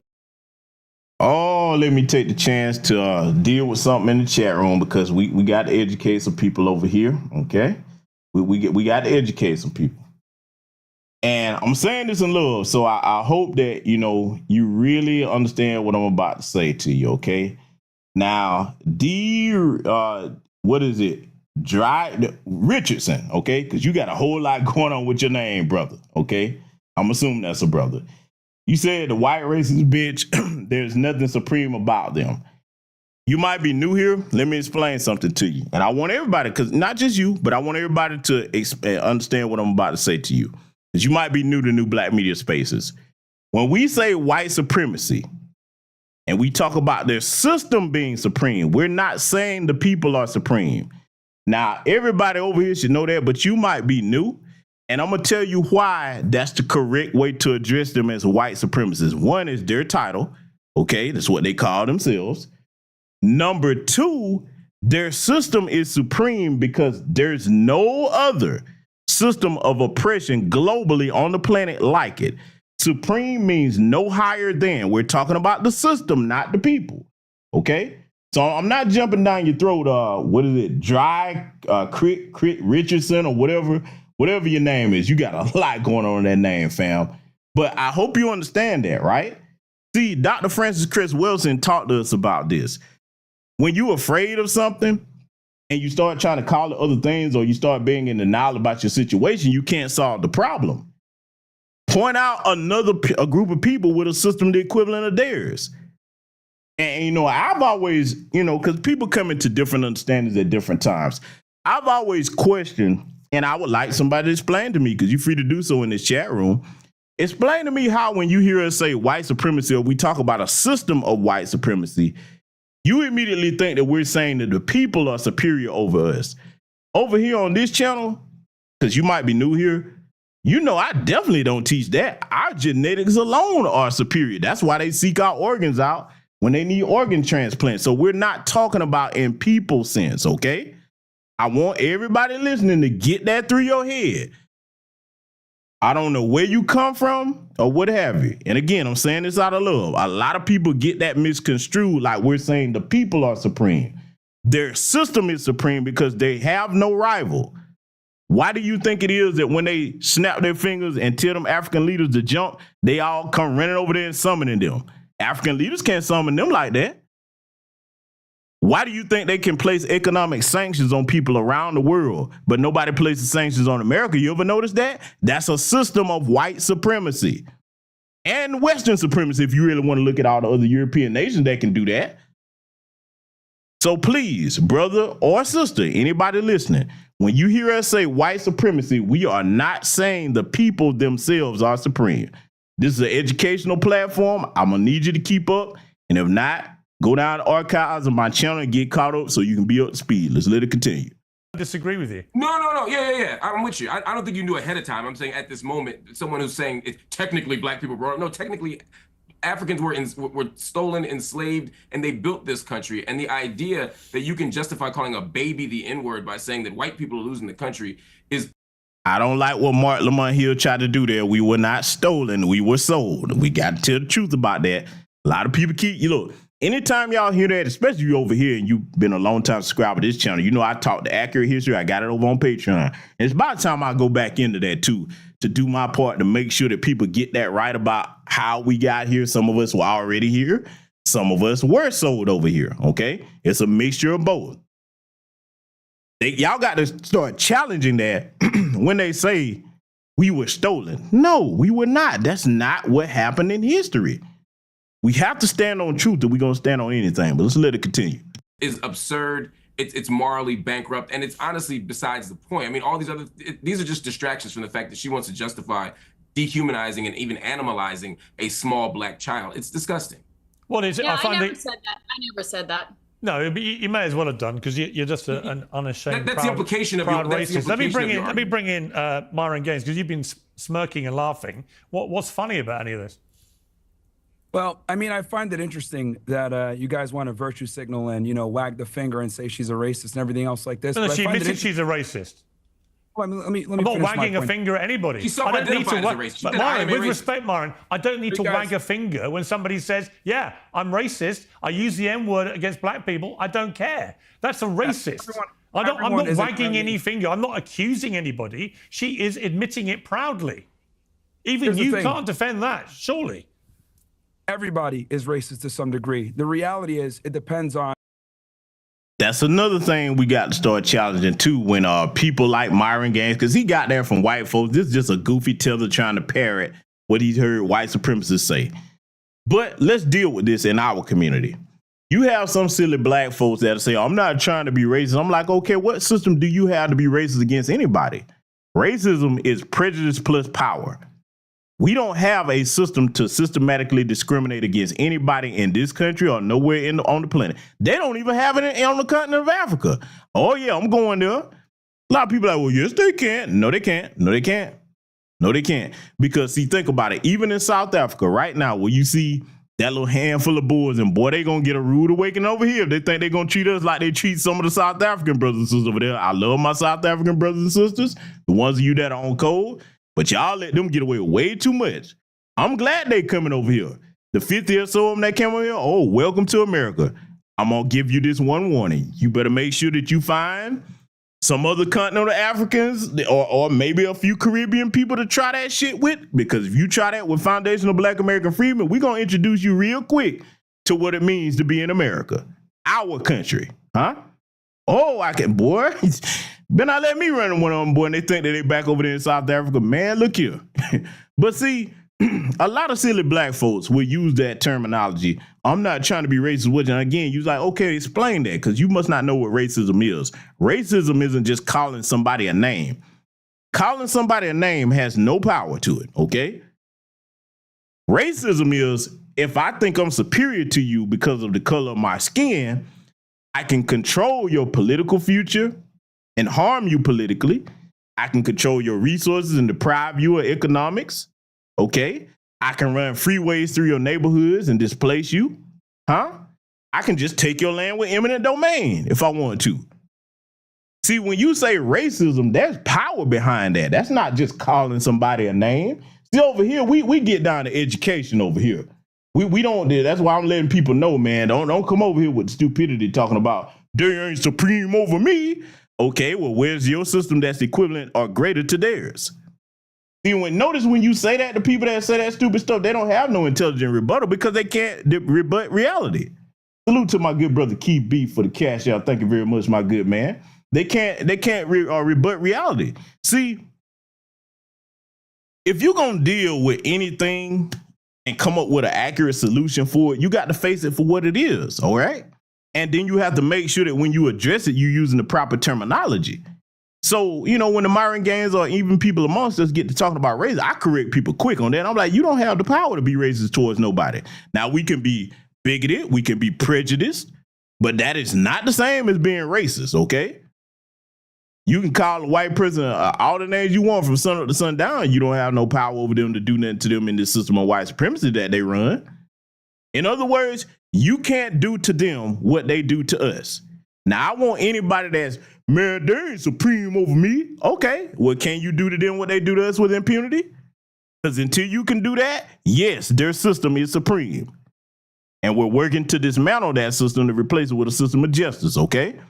See, we make it make sense over here, but I want y'all to listen to where Myron, you know, the illegitimate son of Gonzo is about to go here. Let's let it continue.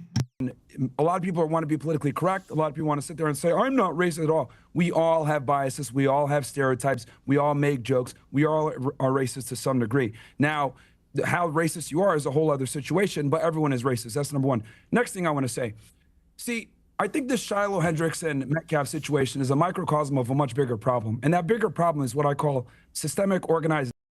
And what I mean by this is for decades, we've had black people literally running around with black supremacy, committing crimes, not getting accountability for their actions, and then they blame the system for it. For example, George Floyd, criminal. Ferguson, criminals. Freddie Gray, criminal. By the way, I didn't hear many people point that out. Myron Gaines knows what Freddie Gray's name was. He said that on purpose. That's that little trolling shit they doing in white space. He called the man Freddie Gay, disrespectful motherfucker. Myron, there's a reason why you stay down there in that Brick Hill area of Florida, because you know if you leave that little bubble, I'm going to tell you, I'm going to say it straight up. Somebody going to stomp your ears together, boy. You got a lot of mouths and be real disrespectful when you stay in your little protected bubble amongst other little anti-black races and a few white people that tolerate you. You're going to get caught one day, though. I'm telling you. Look, I'm just saying, I ain't got to wish it on them. I know it's going to happen. You're going to get caught one day somewhere, and it's going to be on site. Oh, boy, I sure hope people get that on camera. Oh, I'm telling you, it's going to be bad for you, bro. Because, see, you tell us that's got that attitude over here, I'm telling you, this is a bad time for you to be doing that. My people are not tolerating that disrespect over here no more. We sacrifice too much for your raggedy asses to flee from your homelands to come over here. You're going to put some respect on our people's existence, not just our name.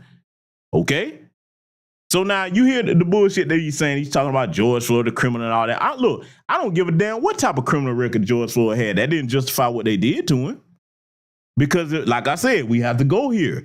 If those were all white cops that had all black cops that did that to a white person, you got 4 of y'all, you got the man down in handcuffs, he ain't a threat no more, regardless of what he was doing. Well, what you thought he was doing. And a black cop had just kneeled on his neck and stood up. First of all, this is one thing I got to say. And look, a lot of people don't like it when I say it, but I'm going to say it yet again. If that had happened, a bunch of white people wouldn't have stood around and watched no black cops kill one of their own like that. Oh, yeah, I'm going there. See, this is why a lot of people support our brother Rodney Hinton Jr. because he made a choice. He was like, listen, man, you done took my baby from me, man. You done took half my spirit from me. Look, you take my child away from me. What I got left? The most dangerous combatant in the world is somebody that don't have nothing to lose. You hear me? To you white supremacists, regardless of how much you hate us and our families, we love our families and our children. Everybody ain't gonna be marching around with a sign and praying and talking about we gonna overcome or waiting on Benjamin Crump to come so we can get a check. You touch some of our children, hey man, it's time to check out. It's time to crash all the way out. And see, let me say this yet again to my audience over here tonight. You better watch people that are telling you they don't understand what love is. They don't use the word love because, see, a person that don't understand love, because they might be telling the truth. They might not have loved anybody or anything. But if you've never loved something, then you're not willing to die to protect it either. Because, see, when you love something, you're supposed to, one, you're going to live to protect and provide for what you love. And if somebody take away from you what you love or harm your family members, talking specifically about your children, you will die for what you love. You understand? So you better watch people that use that type of terminology. I don't like love. I don't know what people talking about when they say love. Okay, I'll get the fuck away from me, nigga. Because you can't be trusted. If you've never loved anything, you hear me?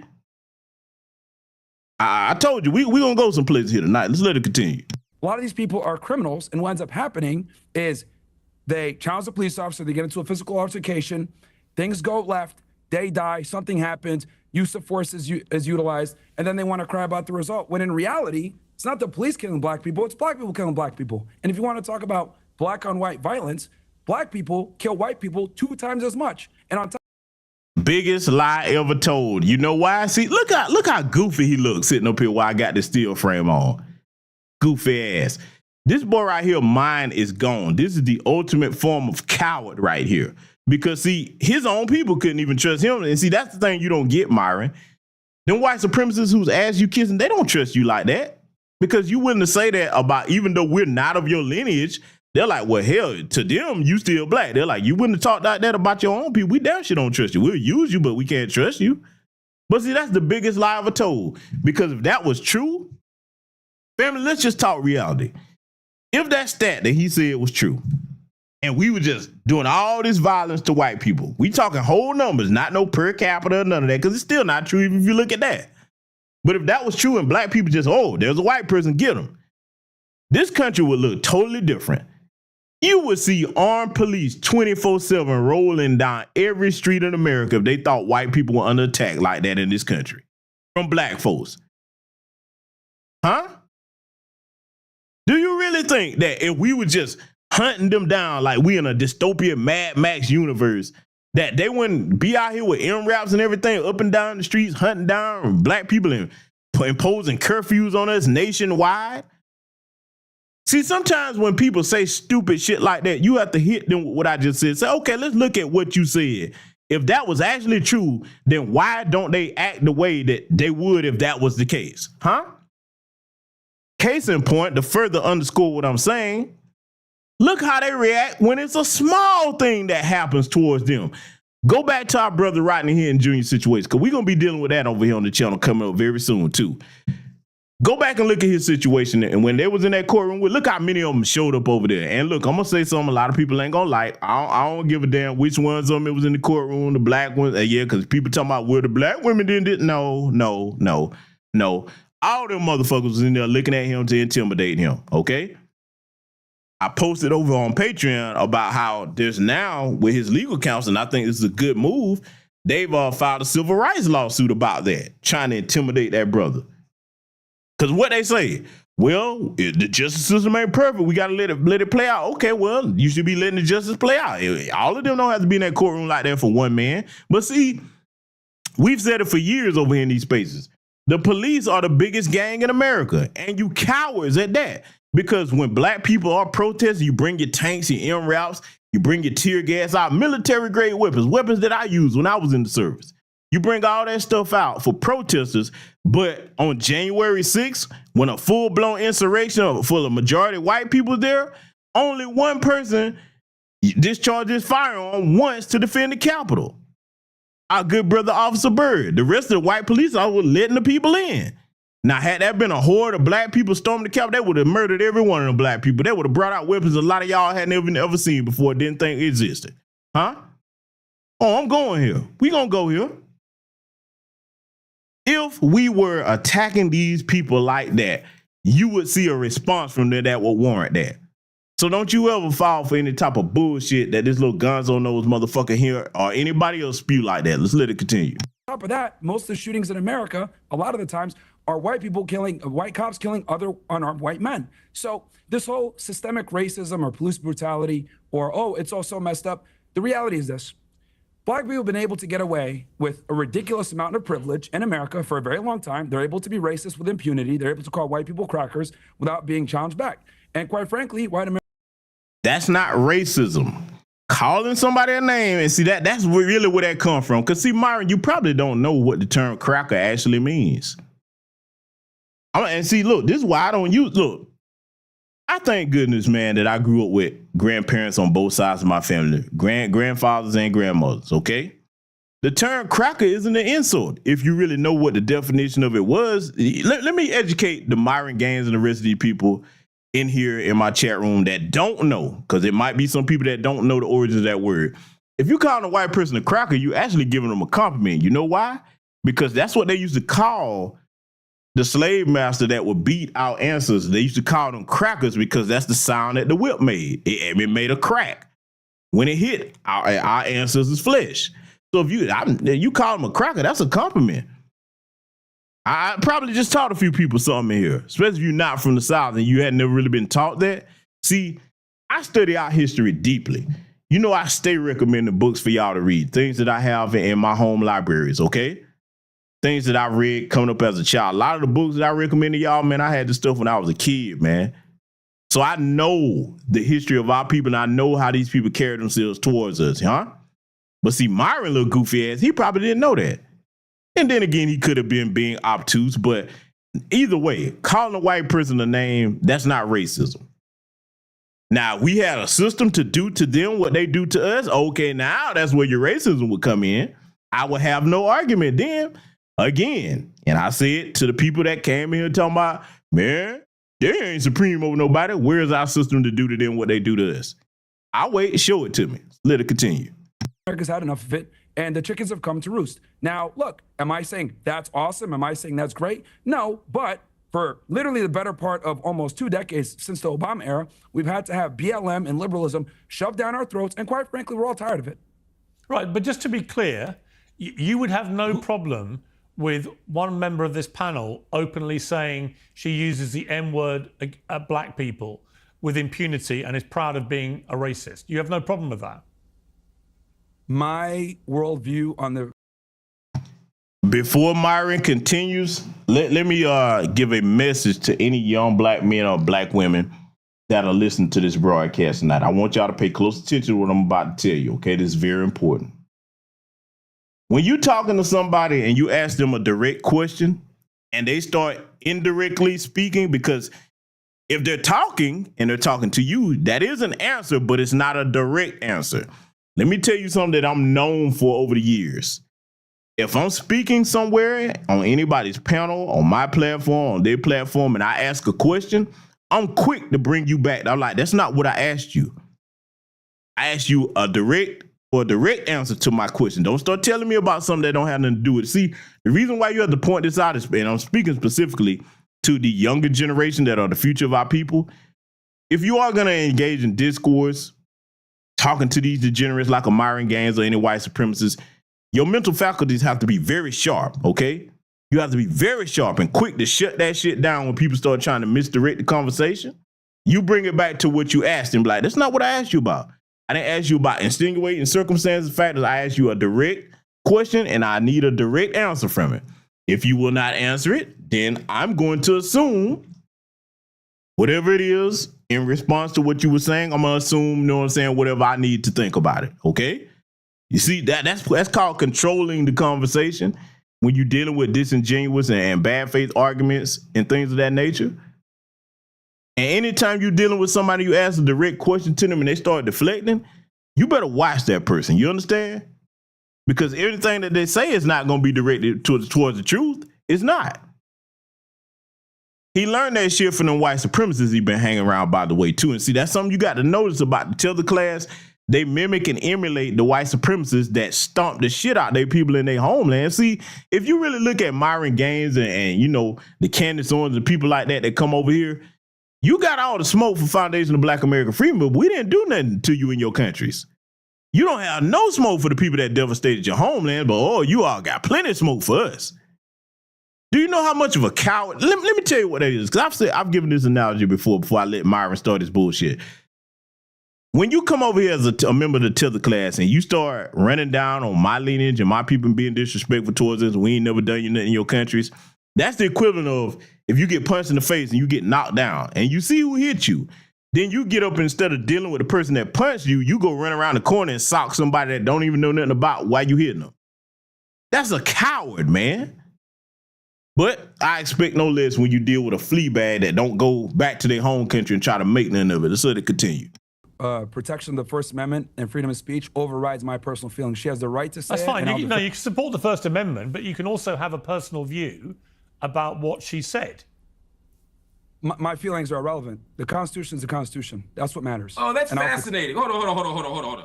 So when it comes to chastising Black Americans about their behavior, about calling white people crackers, as you say, about their moral claims about the racist system, you can levy a judgment against Black Americans for all the things they do. But when it comes to this woman saying the N-word, and this other woman endorsing it and saying that she herself uses the N-word, now all of a sudden we can only talk about the Constitution and the legal right. We can't offer any moral judgment against it.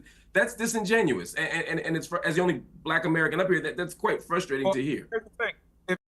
Oh, no, you don't, Mark. You a Caribbean American. You ain't gonna get away with that. See, look, let me tell y'all something, right? I'm glad he did that, because I was one of the first people, and y'all know this, I was one of the first people when other people were actually arguing against me with this. I was one of the first people to call that shit out. I said, nope, just Black American isn't good enough anymore over here. This is why we use the term foundational Black American freedmen. That makes a distinction between us and melanated immigrants that are over here. A lot of people that tried to argue, if y'all follow me on X, you saw them people doing that too.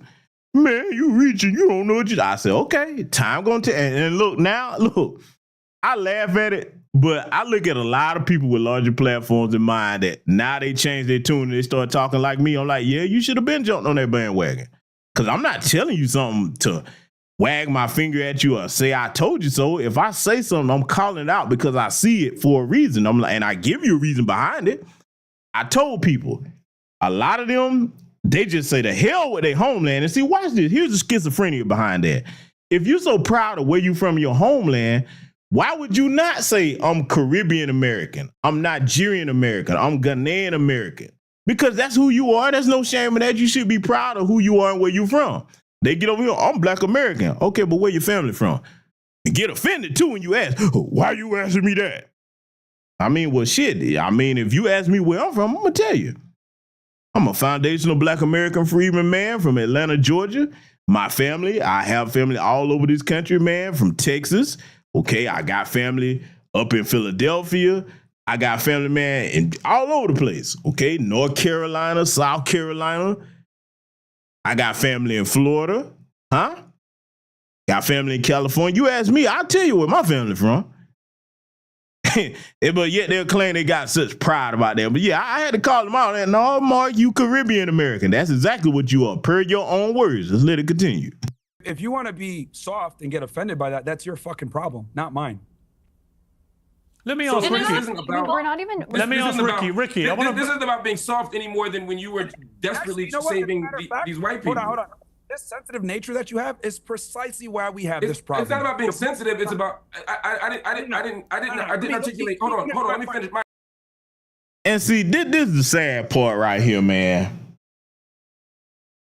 Much as I despise Myron Gaines, remember what I said about you can smell it on him? Well, you can smell the bitch on him, and Myron Gaines can too, okay? Myron Gaines can smell the bitch on him. That's why he called him soft. He got him stuttering and the boy damn near sound like an illegitimate child of Roland Martin there for a minute. His soft-ass demeanor. See, Myron like people like a Martin Lamont Hill. I guarantee you, and I'm going to say it again, I wish that Rizza Islam would have been in Martin Lamont Hill's place on this panel. But see, let me tell you something, man. The Piers Morgan, this is what I'm going to get on him too. Piers Morgan is not a dumb man. Piers Morgan has plenty of media contacts.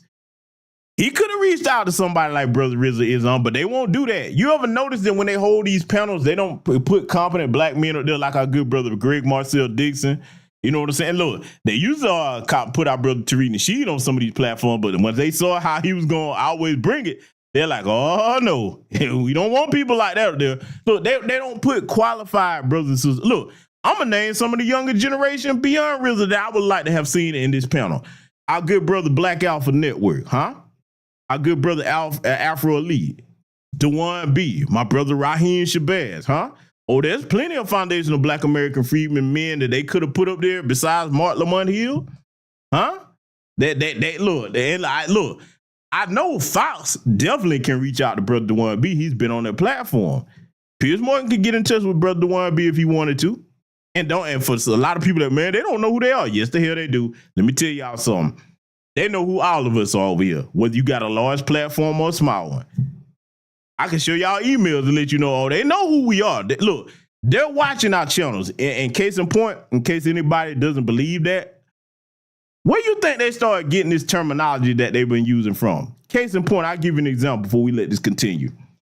On X, you know that primarily foundational Black Americans, when we're in X, and we're in, excuse me, when we're in X spaces, we often say, hey, when we finna wrap up a sentence, I'm finna land my plane. You notice that major news outlets are starting to use that terminology now? They've been using it for a while now, but I'm just pointing that out as a small example. The term foundational Black Americans, they jumped on that. They're listening to us. You understand? They are all over. Look, I know how to tell when they're watching my channel.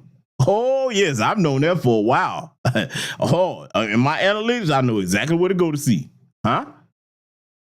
They're listening to us. The media, with a lot of their movies and stuff, if you pay attention, you can tell that they're listening to the conversations that we have on these different platforms and new Black media spaces. Doesn't matter whether it's a large channel or a small one, okay? I've heard them using lingo that I've come up with. Look, y'all know the terminology that I use. If anybody starts trying to use that, you be like, I know where you got that from. It ain't but one person that used that. You know what I'm saying?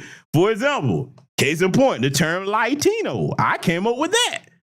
Y'all already know when it comes to alabasters, hey, anybody start using that lingo, you know where it came from. They're listening to us is my point. I'm not, and look, I can point out several other. Our sister Vicky Diller, they use her terminology. My point is they're listening to us, okay? They're listening to our platforms over here. Don't you ever think they're not. All right? So I just wanted to point that out to y'all. So let it continue. Let me speak and then I'll let you respond. Myron, sure. I didn't articulate any sensitivity here. What I said, in the same way that you levied a judgment against Black people, I'm levying one against the claims you're making. I'm no more sensitive than you were when you made your claim. I'm simply saying I disagree with you. And to immediately jump to you're being sensitive is just a distraction. I'm making an argument here. Just respond to my argument. No, and now what Mark Lamont Hill doesn't get is, see, look, let me tell y'all something that my father, my uncles, and the men of my family used to do with me as a young child coming up. I'm talking about from 7 to 10. Because one of the things that, I have a firm command of, I'm very comfortable speaking in front of a large audience of people, okay? I had to do that many times when I was in school, and to prepare me for that, my father, my uncles, and grandfathers, they worked with me as far as like speaking as a man, okay? And one of the things that they instilled into me is be confident when you're speaking. One, you have to know what you're talking about if you're going to speak with confidence. And number two, look at how Mark Lamont Hill is stuttering and stammering. He comes across as soft. That's why Myron can smell it on him. Isn't everybody you're being sensitive? Yes, you are. Your whole response is being sensitive. Look, they used to have me practice in the mirror speaking, okay? So I could see myself. Hold your shoulders up, boy. Put your head up. Put some bass in your voice. And they would joke with me back then because I was a kid. I ain't had no bass in my voice. But they were telling me, hey, boy, speak with some confidence. You know what I'm saying? They work. See, that's something you put into a young boy early on, man. Huh? One of the things that a lot of people would notice when I was a child, when they met me, I would shake your hand with a firm handshake. My father taught me that. Grandfathers taught me that. Uncles, okay? But Mark Lamont Hill up here, man, with his study, I wonder if he ever just look at himself after he gone goes on these platforms. I wonder if he looks at himself after he goes on these platforms, just look at it and just play it back and see how he sounds. Because if he did, and he probably, I don't know what his upbringing was like. I don't know if his father was in his life or not. I don't know. But damn it, if you played this back and just said, damn, how did I look when I was speaking on this platform? How did I sound? How did I come across as a man? If you don't see no improvements you need to make, but then again, this is a punk ass bitch that disrespected our queen mother, Dr. Frances Cress Wilson, right too long after she passed, okay? So I don't expect much from him, but I'm just pointing it out here. Black fathers, work with your sons, okay? And your daughters. Work with young black children and make sure they have confidence when they're speaking, okay? Because if not, they're going to grow up to be like Mark Lamont Hill. Now, I hope nobody in here wants that for their children. Let's let it continue. My argument to respond to that is this. Political correctness, liberalism, and making sure that we are politically correct and don't use certain words that offend people is precisely why we're in the situation that we're in. For decades, we've had to literally tiptoe around saying certain things around certain people while the other group of people has been able to have impunity and be able to be as racist as they want to be, as violent as they want to be without any type of consequence. And if you call it out, you're labeled a racist. What fantasy world are you living in, Myron Gaines? Because I'm talking to you, Amaral Foodle the Poodle, as I call him, okay? What fantasy world are you living in where black people can be as violent as we want to white folks with impunity? Where's this place at? Because I'm from Georgia. I done traveled all over this country. I done traveled all over the world. Where the fuck is this place in our country where we can do white people something with impunity? Can somebody tell me what this place is? When they perceive that we've done something, not with any evidence or proof, just the accusation, here they come with their so-called justice system. Where's this imaginary place where we can do all these violent things to white people and we just running around free like they do to us, Myron? Where's that at? See, if Mark Lamont Hill, little pea-head punk ass sitting up here looking all scared and perturbed, if he had any masculinity and actual intellect to him, he would have asked Myron that question. I would have asked, simple, Myron, can you show me where in America that black people are doing all these things to white folks with impunity like you claim? Where's this going on at? Because the minute that we do anything for the criminal class amongst us, which is a small percentage of our community overall, they're immediately punished. Immediately punished. I would love to know what his fantasy place is, but I want you to watch Mark Lamont Hill's response to this. The reality is this. Black people don't want to live around black people. I don't want to live around a bunch of black people. I moved to neighborhoods where it's majority white because I know I'm safe. Now, this uncomfortable. Oh, you moved to majority white neighborhoods because you know you say to talk that bullshit. But again, boy, you can't live in a fishbowl forever. You're going to have to go out and about and around other people. And I don't want to hear nothing about no security because, look, there's no such thing as enough security if somebody really want to put hands on you or whatever to protect you from it. Somebody really want to get at you, they're going to get at you. So this whole thing about you don't want to live around other black people, though, we don't want to live around little punks like you that flee from their homelands either. I'm going to be honest with you. I don't want motherfuckers like a Myron Gaines nowhere near my community. Because one, I don't trust your little cowardly ass. Now that I couldn't deal with you personally, I don't trust what the harm you would do to other people in the community because you trying to impress them folks and be their little pet. See, let me spell it out for y'all in case I'm not clear enough in my language of what I just said. The Myron Gaines, they're the ones that would try to set you up for white supremacists to harm you. This little cowardly motherfucker. This is what we get imported over here. This shit. Disgrace to manhood. That's why I'm saying that about his type, okay? So all this carrying on about, you don't want to live another, well, good, we don't want you around us. You can't come around us, Myron, because you're right, you would not be safe. I don't have no problem saying it. No, you would not be, look, you will not come to a predominantly foundational black American freedom community and run around talking that shit that you talking. Oh, no. I promise you won't. Especially not in my state. Oh, you better stay in Brick Hill, Florida, where you at, because I know where you at. I know exactly where he at. You better stay there. You and the rest of your little tether crew that you do your little goofy podcast with, you better stay right there in your little bubble. Because, see, guarantee you when he's traveling, when he does travel, he real humble. He don't talk that shit when he's traveling about. He don't. He don't. Y'all recently saw he went to that college. I'm gonna tell you something. Whoever invited him to that college, people better be looking into that. Because why would you invite that to your college? You gotta keep in mind that there's a lot of tethers that run, anti-Black American tethers that run a lot of these schools that are in prominent position at a lot of these so-called colleges, even the HBCUs. So I would look into that. If I was the people that know that was there, I'd be like, hey man, who invited this motherfucker here? But I want y'all to listen to Mark Lamont's here response to Myron Gaines. Let's let it continue. The reality that no one wants to say, so I'll say it for them. Black people commit a lot of crimes. A majority of the violent crime committed in the United States is committed by a small percentage of people, and they tend to be black men. Look, the reality is the reality. People. White men are 39% of the population, and look at all the crime that they commit. They commit far more crimes than us. See, here's the thing about that black crime thing. And shout out to my good brother Tariq Nasheed. He was recently talking about this in one of his latest X Spaces. Here's the thing, man. The reason why it looks like that we commit all this crime is white people are undercriminalized, and they're the majority in this country. Why do you think that in places like Vermont, lily white state, you would think that most of the incarcerated people in Vermont would be white folks? Wrong. The greater majority of the people that's incarcerated in Vermont are black people. What does that tell you? They're undercriminalized, okay? And they sweep a lot of stuff under the rug. They don't prosecute them for crimes the same way. This is why you can see that recent video of them little white kids shooting at them cops. We've seen several videos like that over the years. They don't treat them the same as they do with our kids. They don't automatically give them Tamir Rice treatment where they show up and just start shooting. Come on, put the gun down, buddy. Come on, put it down. Don't do that. Put it down. Oh, you saw the video. Oh, they know how to act when they're dealing with their children.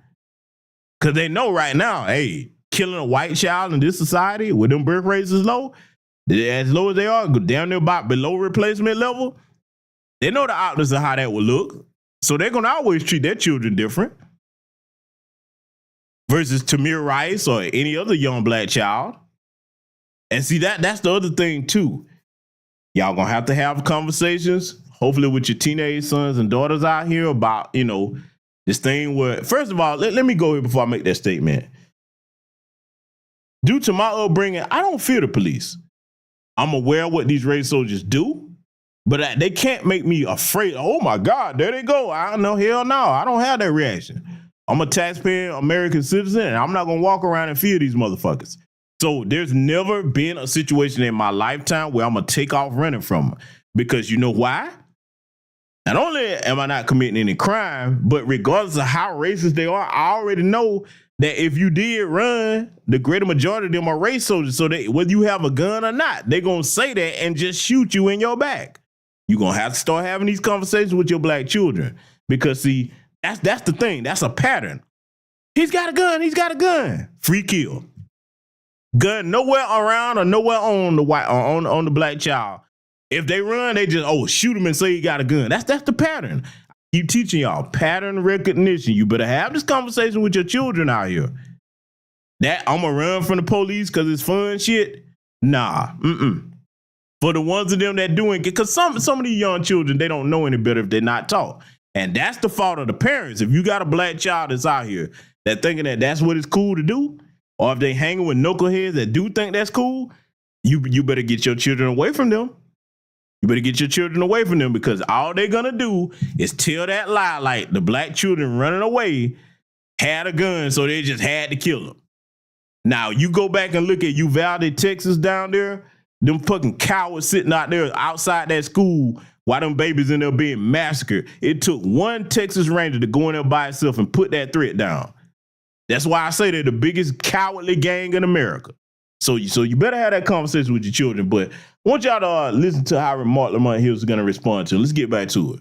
Don't want to say it, but the political correctness and being nice and not wanting to tell the truth is precisely this problem. And the reason why you're seeing all the support for Metcalf and Shiloh, etc., is because white people have not been able to step up and say what they want to say for a very long time because of what I said before, systemic, organized, where they don't take accountability for their decisions. Let me bring in Ricky to respond. Ricky. Yeah, I mean, I wanted to say that I agree that virtue signaling went too far, that political correctness went too far, but We're going from virtue signaling being the norm and being praised to now vice signaling being the norm and being praised. It's not just a matter of does this woman have the right to use that word? I believe that she has the right. I disagree with it. But is she now being rewarded with $500,000? Why are we rewarding people for performing vice instead of virtue? This is not healthy. This is destructive to our society. This is destructive to our social fabric, to our culture, to our ability to live with other fellow Americans. It's gross to reward someone for bad behavior. It's one thing to tolerate it, to say that she has the right to do it, but she called. Look at all these other descriptors. This white woman over here on the right, the one that I critiqued earlier. Look at all the other descriptors she's given that itself for what it actually is. White supremacist, anti-black racism. Told y'all you can't trust those like her. You can't. And see, this is where a lot of tether class get it twisted at. They think that, oh, well, she's actually, she didn't know. She's not. No, she's not. She's not calling it what it is. She ain't strictly condemning that in the harshest of terms. She's not. So you better believe she's on code with silly Lily Gaddis over there right next to her. And see, the other thing I want to tell all of y'all here regarding that situation with black children in police and running, you have to teach them to be calm, okay, under pressure. Look, the only way that I could see that you take off running from them is if they just shooting at you off the rip automatic. But just because they in your presence, don't be afraid of them. Hell no. This is your country. You remain calm under pressure. You answer whatever questions that you know up to a certain point. Because if it depending on what it is, you have the right to remain silent. You can invoke your Fifth Amendment rights. You know what I'm saying? To remain silent, especially if they didn't read your Miranda rights. Okay. But that being afraid of these people, hell no. No. And see, this is where having men in the family come in at. I'm not going to be terrified of them like that. I wasn't when I was a child. I'm not as a grown man. Hell no. For what?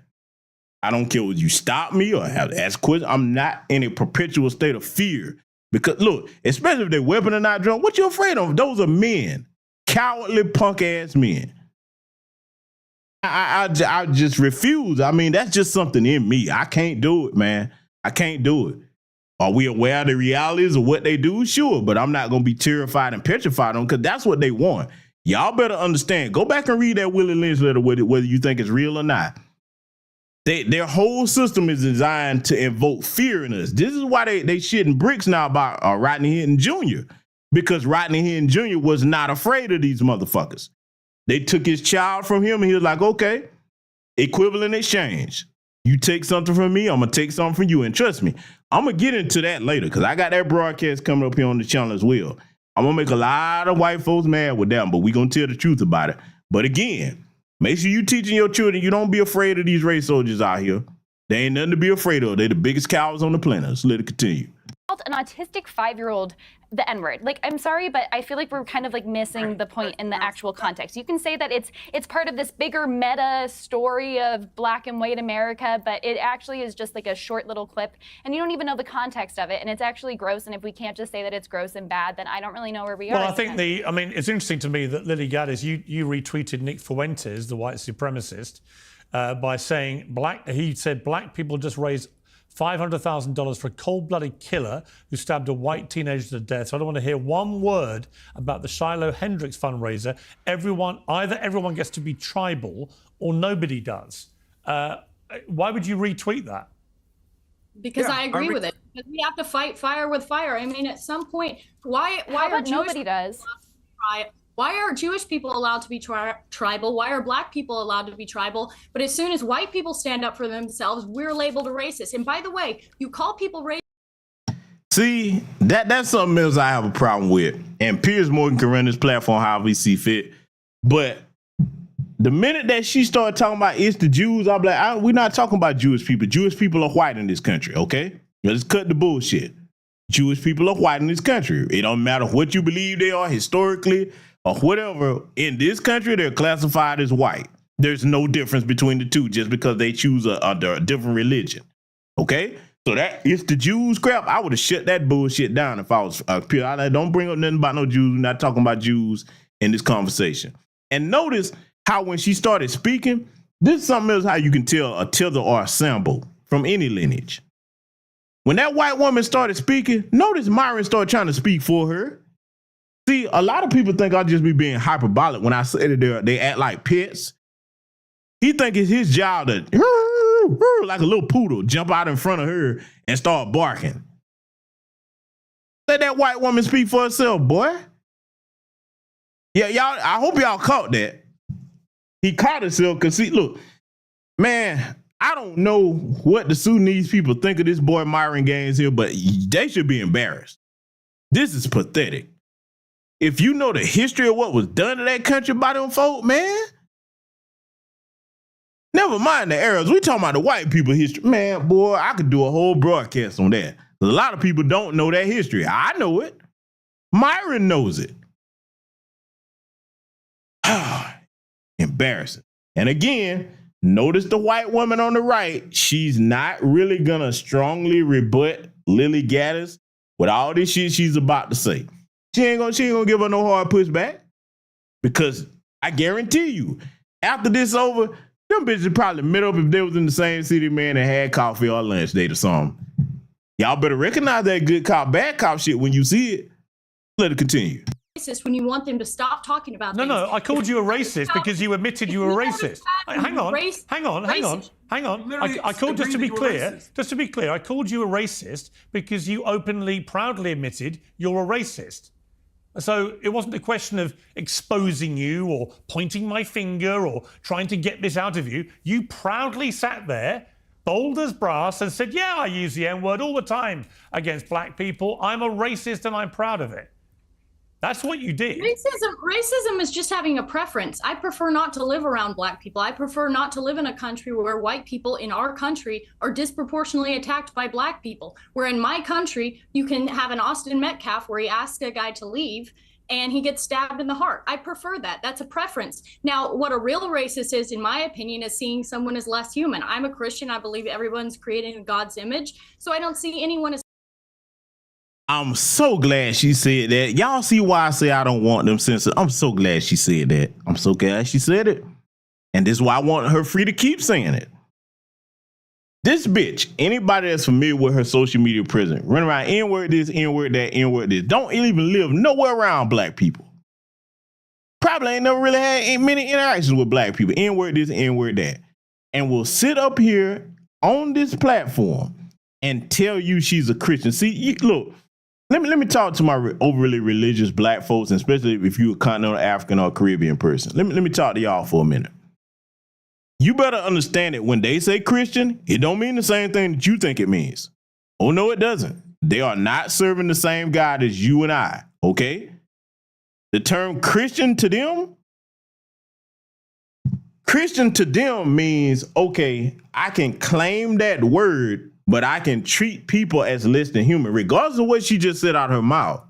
You see what she's supporting towards a child. What Christian wouldn't condemn that and say that's not right? But we'll sit here and look you and I in the face. I'm a Christian. This is why I would never go to one of their churches. Don't invite me to your church. The Lord ain't in there. You don't know him. They've been doing this for decades. It's nothing new. So I'm so glad that she made that proclamation. She thinks she's a Christian.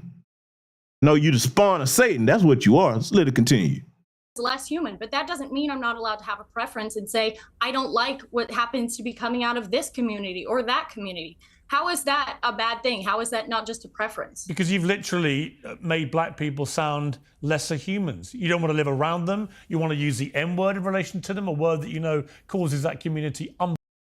And let me go ahead and say something here about what Piers Morgan just said. Piers and most of you white folks, we don't want to live around you. Black folks with sense, we don't want to live around you. We don't. Those of us with sense, see, look, you got some silly black people that think that good school, good neighborhood, good this, good that mean move where the white folks at. There's one problem. Yes, we know that they divide the resources and put them in their little areas. This is why they have the census and they count all these other people that are not white genetically. Yes, there is a such thing as genetically white. There is Caucasian, because they can't produce Caucasian babies with nobody else but themselves. So they are genetically white. For the people that try to argue that, okay? Argue with science, not me. The reason why they classify all these other groups that are not genetically white as that on the census is so they can hoard them resources into their communities. So a lot of black people, well, I'm gonna move over here where the resources at. Now it's our country, we should be able to move wherever you want. Here's the problem with that. You move into a predominantly white neighborhood, you're surrounded by white supremacists. Where you think they live? They don't live in black communities, they live in white communities, okay? There's your drawback about that. I'm gonna move to the white neighborhood, and you got to be a fool, a whole fool and a half to send your black child to a predominantly white school. See, because look, I gotta go here. You got a lot of single black women that, you know, bless their heart, they mean well. Whatever situation, reason, it didn't work out with the father, they think, okay, if they're making decent money, I'm gonna move to this white community because it's safer, so-called, and I'm gonna send my kid to this white school because it's the better school. You're not thinking about where you think all the anti-black racists live at. You're not thinking about what you finna be putting that black child into if you do that. I always tell y'all, look at the demographics of places before you move there.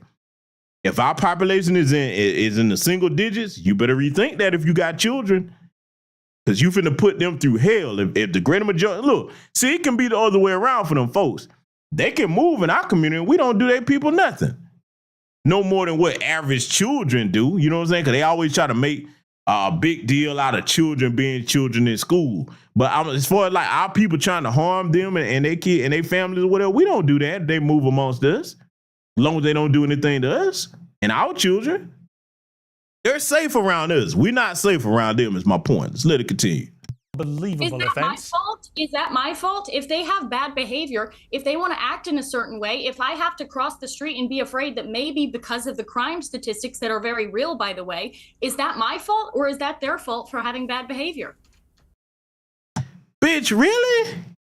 See, they love to tell these lies with these made up. Look, they've been lying to each other so long in these white supremacist circles because that's how they keep their system going is with that anti-black racist lie about, oh, the crime is so high. If you see a black person, they just got out to get you.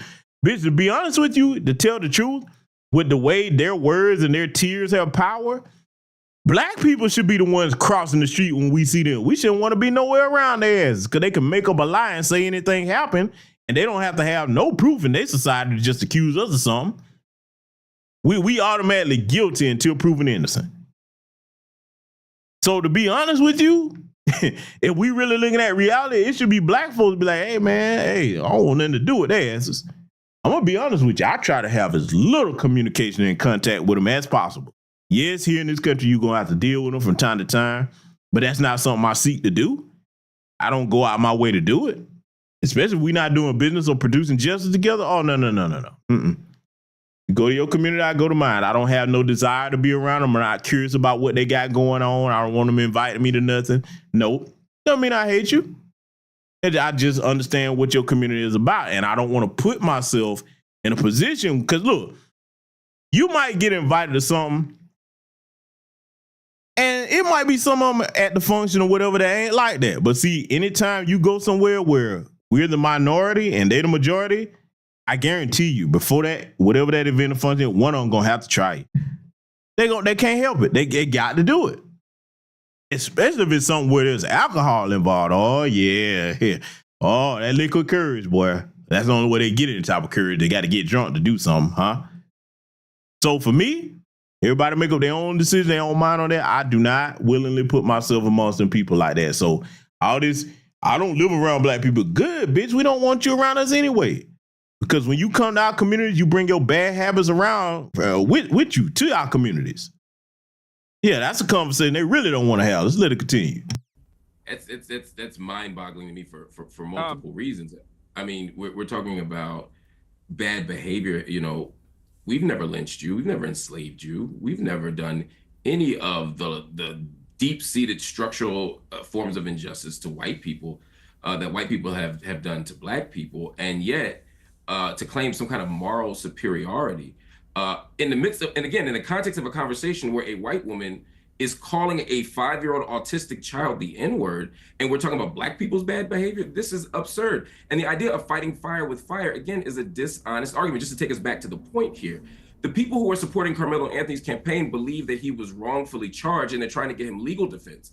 The people who are defending this woman are saying, yes, we know you called the 5-year-old autistic black child the N-word, and we want more of it. We approve of it. We support it.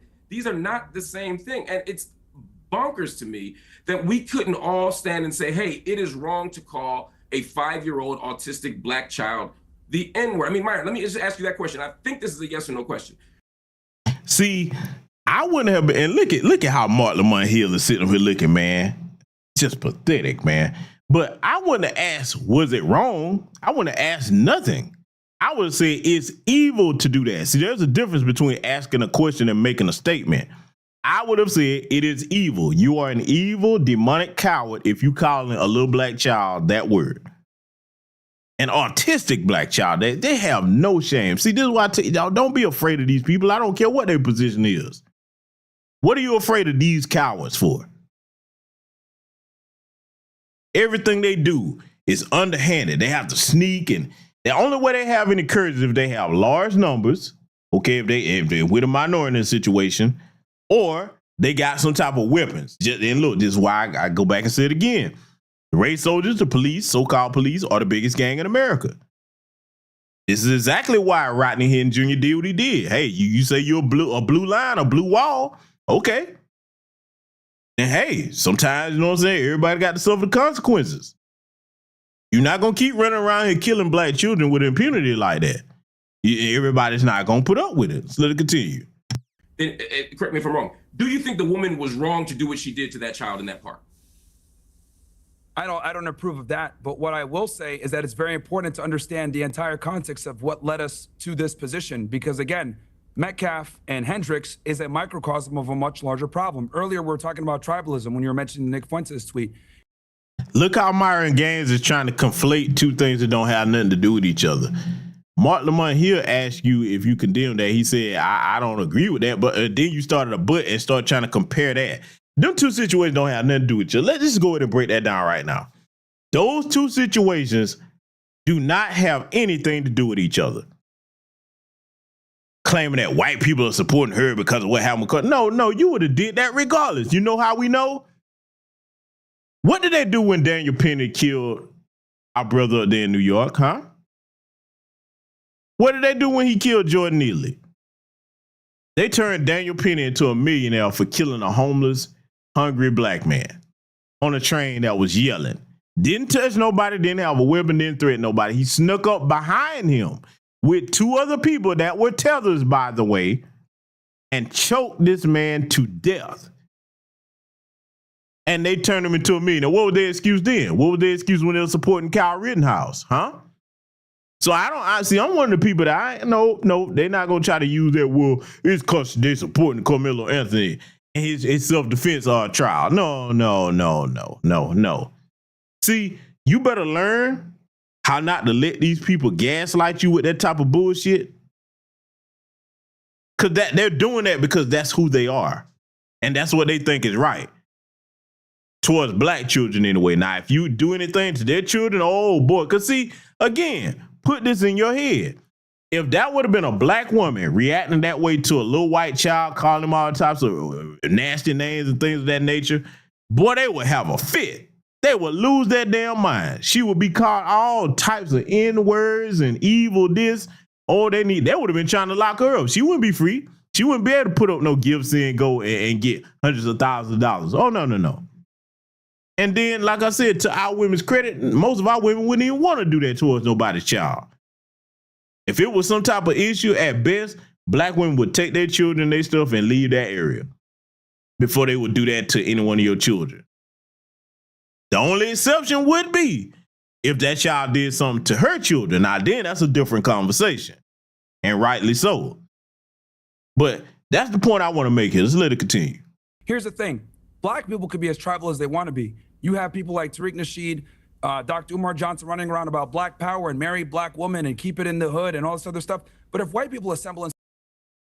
Boy, there he go with that again. See, look, a lot of people love to bring up my brother Tariq Nasheed's name and, try to get clicks and views off of it. And then they try to immediately link him to Dr. Umar Johnson. Now, I understand why a lot of people do that because Dr. Umar Johnson was in Hidden Colors. Okay. He was in, I think, 1, 2, and 3, if I'm not mistaken.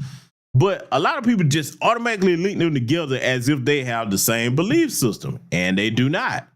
Dr. Umar Johnson does not support reparations. Our brother Tariq Nasheed does. Okay? There's clear differences in the ideology of Dr. Umar Johnson and Tariq Nasheed. They're not one and the same. But see, he doing that because that's what white people see. We're all one big nigga.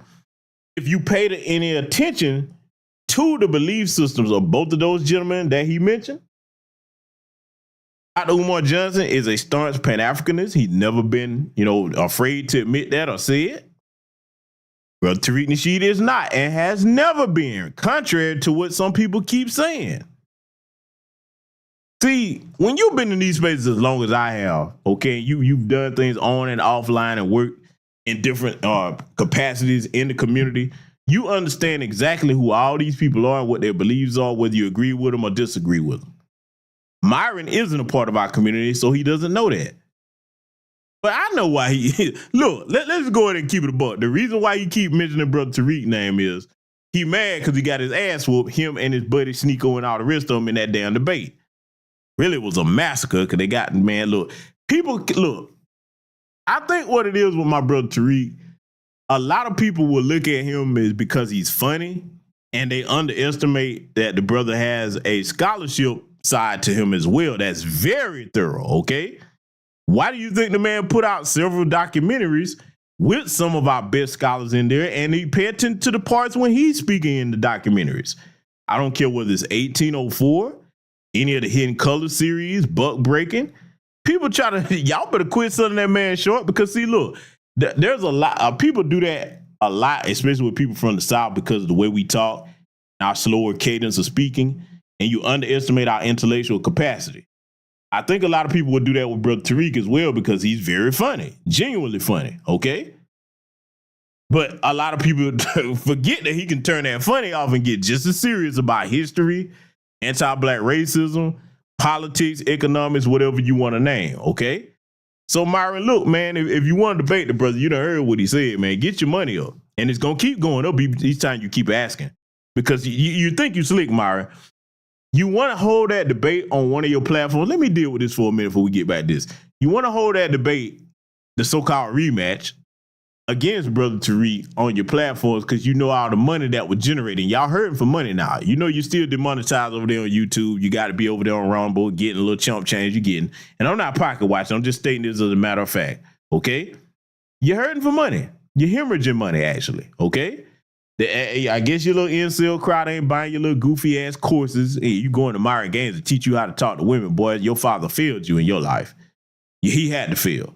You must not have any uncles or nobody around. You going to Myron Gaines for advice on women. So I guess the courses ain't selling. So now y'all done got together and you figure that the saving grace is, we'll get Tariq debaters and we'll get a bunch of incels to donate it because they would do. They will make hundreds of thousands of dollars off of that if that was to happen. So, yeah, Brother Tariq is right. It should keep going on. The more you keep sending people over there into his spaces, why don't you debate Myron Gaines did? Yeah. Keep on playing, bro. It's going to be 100,000. So, look, unless you get your money up, man, that's just not going to happen, okay? And I don't blame him. Let people make all that money off of you when you going to hand them an ass whooping for free? Hell no. Nah, you the first one was free. You know what I'm saying? Hey, you got to treat, look, I tell anybody, black man or black woman, whether you FBA or not, if you have a particular degree of scholarship in any area of expertise, you don't give that out for free. I mean, you can give them a sample for free, but if they want to just keep the bag, man, toss me a bag, man. At this point, I'm educating you. I'm teaching a class, so you have to pay me for my time. I keep telling people, don't holler at me about no debate because as funny as I can be, if I put the kid gloves down, listen, man, y'all done seen what I do when I get in my bag. And I don't have to use one curse word doing it either if I choose not to. Nah, fuck you, pay me. So salute to my good brother Tariq while he got his name in his mouth. Let's let it continue.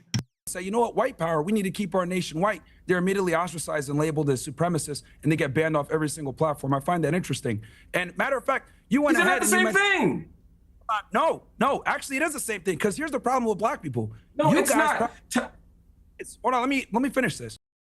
This whole thing that irked me too, here's the problem with black people. No, you need to talk about the problem with Sudanese people because that's what you are, boy. That's what you are. Here's the problem with black people. And notice what he's doing right there on the screen. See, this boy is so pathetic.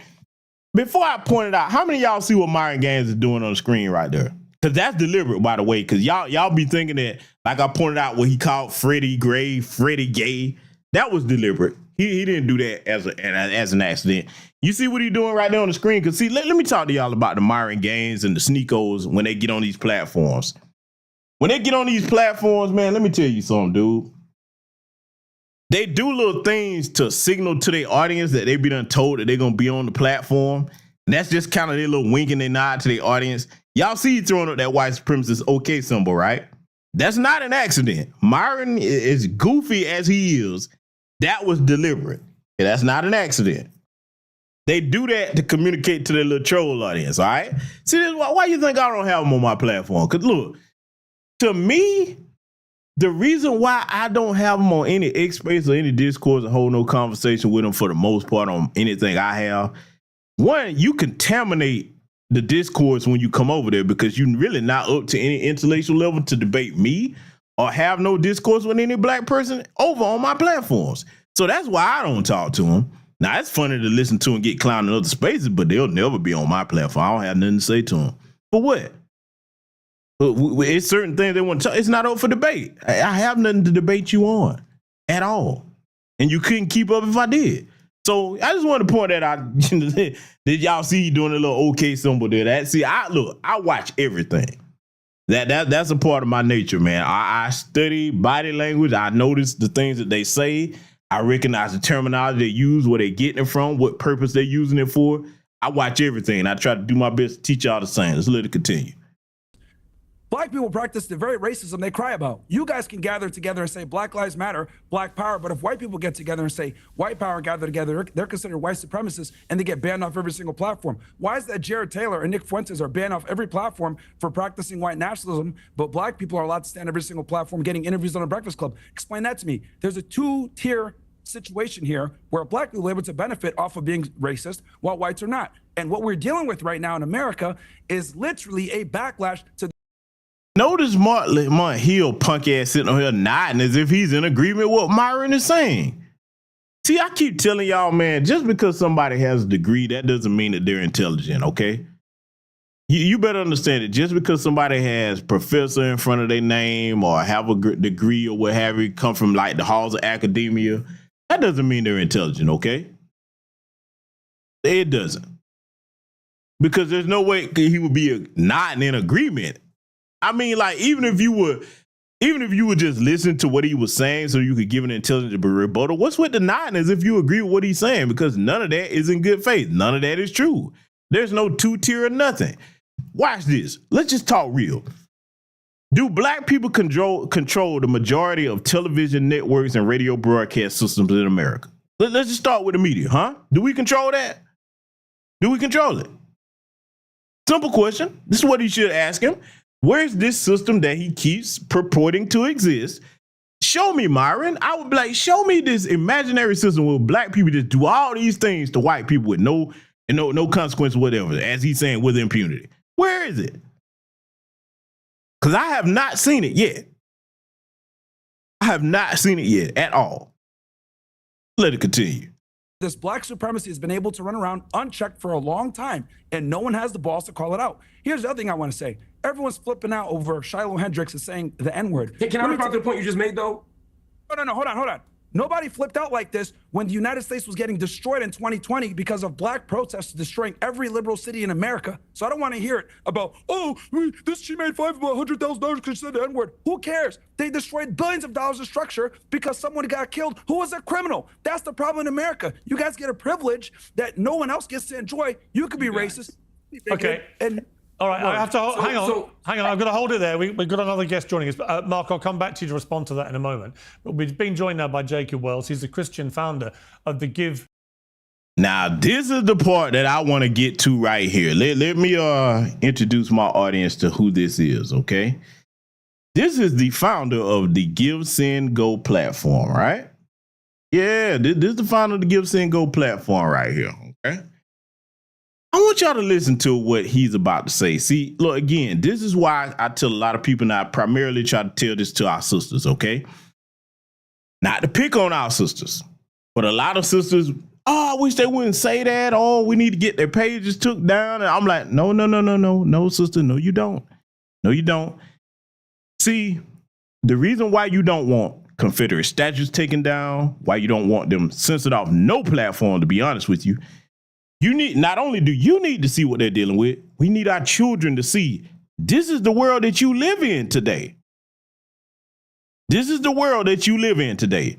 You don't want to hide that. You want that to be visible and clear. That is life or death, survival for us to understand the world that we living in.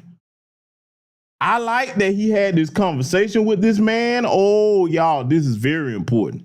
This is very important. But I'm going to tell you something I'm going to do before we play that.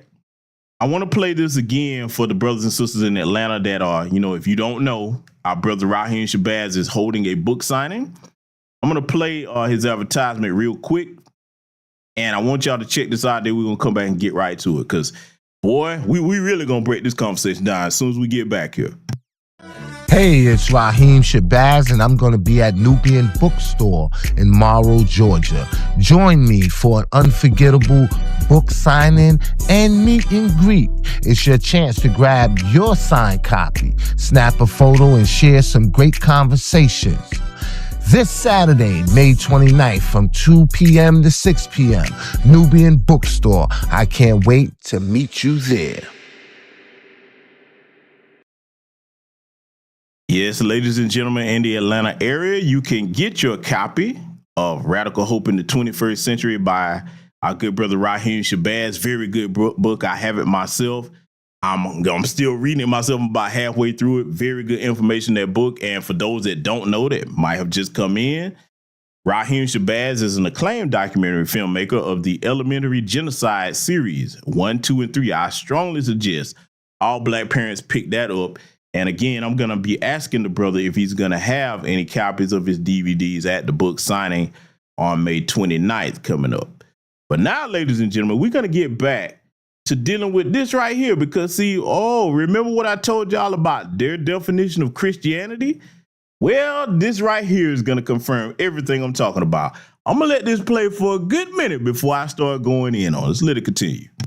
Send Go donation site that both campaigns have been hosted on. Thank you very much indeed for joining me, Mr. World. First of all, your reaction to what seems to me to be a blatant hijacking of both of these fundraising host sites for different reasons, but definitely being hijacked by people for racist motivation.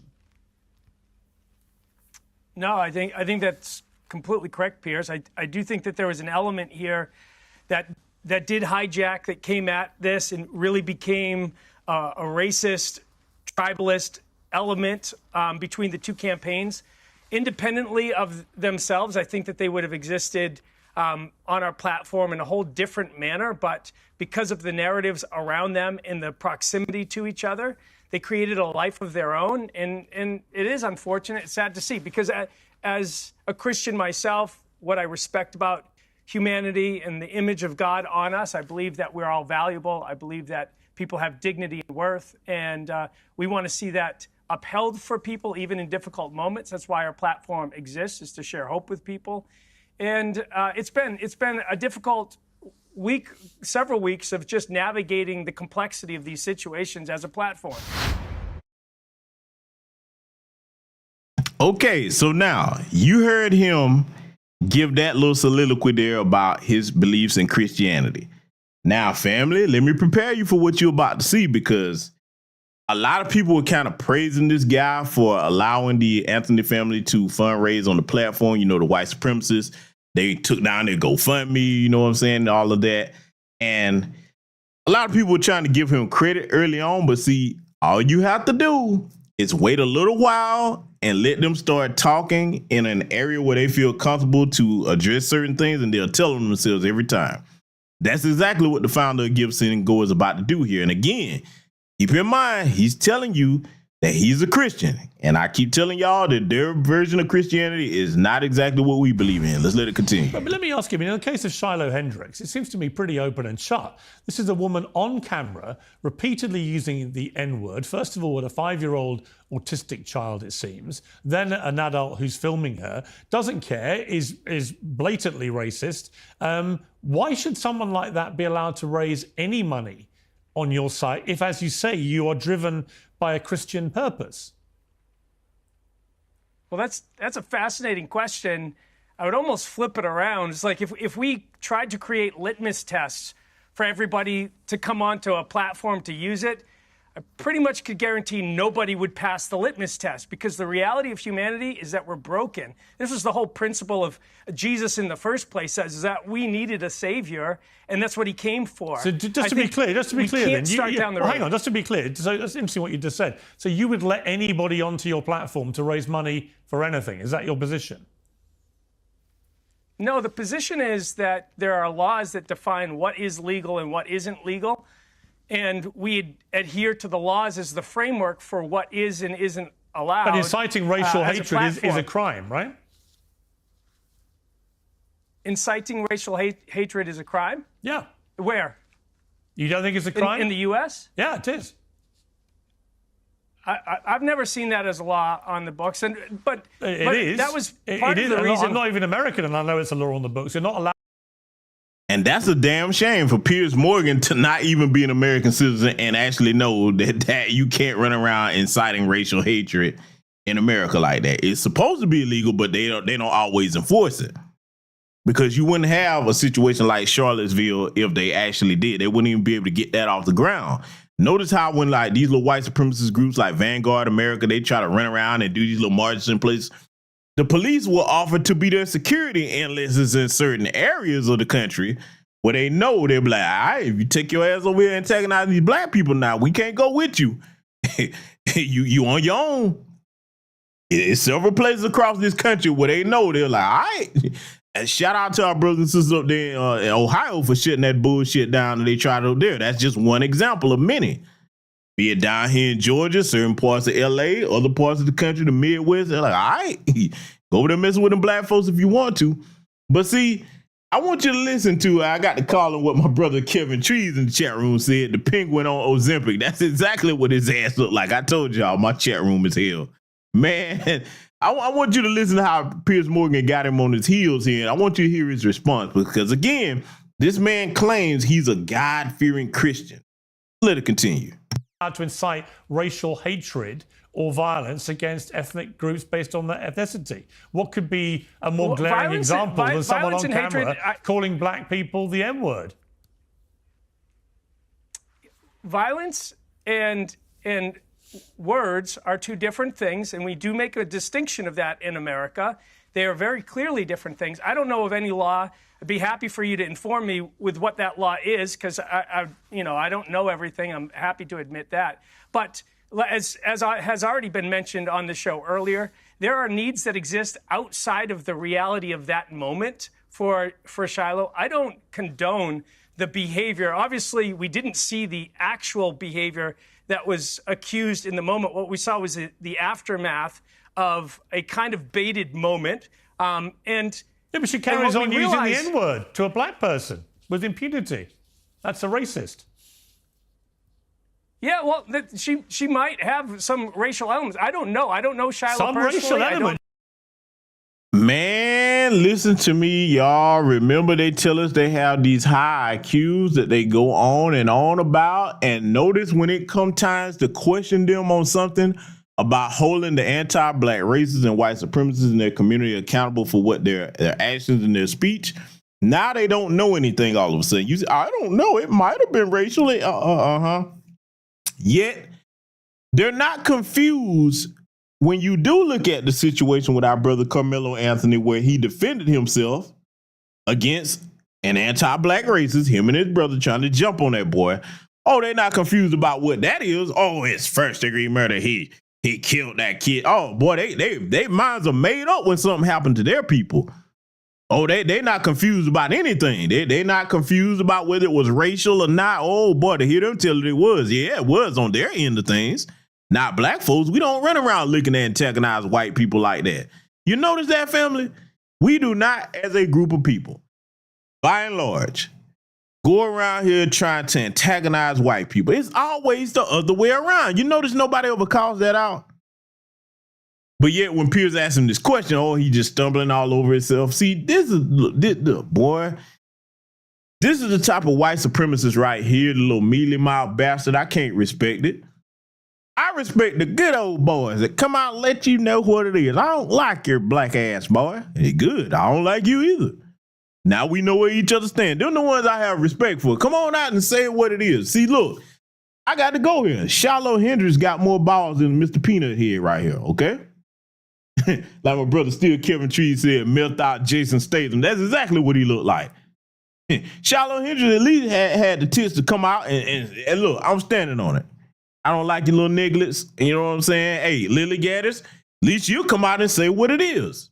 I'll give them that. That's what I want you to do. Now I know how to deal with you accordingly. But this little mealy mouth motherfucker right here, let me tell y'all something. This too is Remick from the movie Sinners. Because this is the one, he probably got black friends and all of that. But when Piers Morgan is asking him about something that's cut and dry, listen to how he sounds. Let's let it continue. She uses the N-word repeatedly to a black man, and she doesn't deny having just used it to a 5-year-old black child. I'm not sure what more evidence you need that this person's a racist. And my question for you is simply, where is that line for you? You say it's the law, well, but if somebody is literally raising hundreds of thousands of dollars to support them because they were blatantly racist, I'm just curious how that fits with the Christian ethos of what your site's supposed to be about. Well, it fits actually very well because we can, like I started to say, we don't operate on a litmus test of your past behaviors as far as the services that you get to provide. The moment that you start walking down the narrative that we're not going to provide you electricity, water, because we don't like you, the structural elements. Look at the reach that he's going to.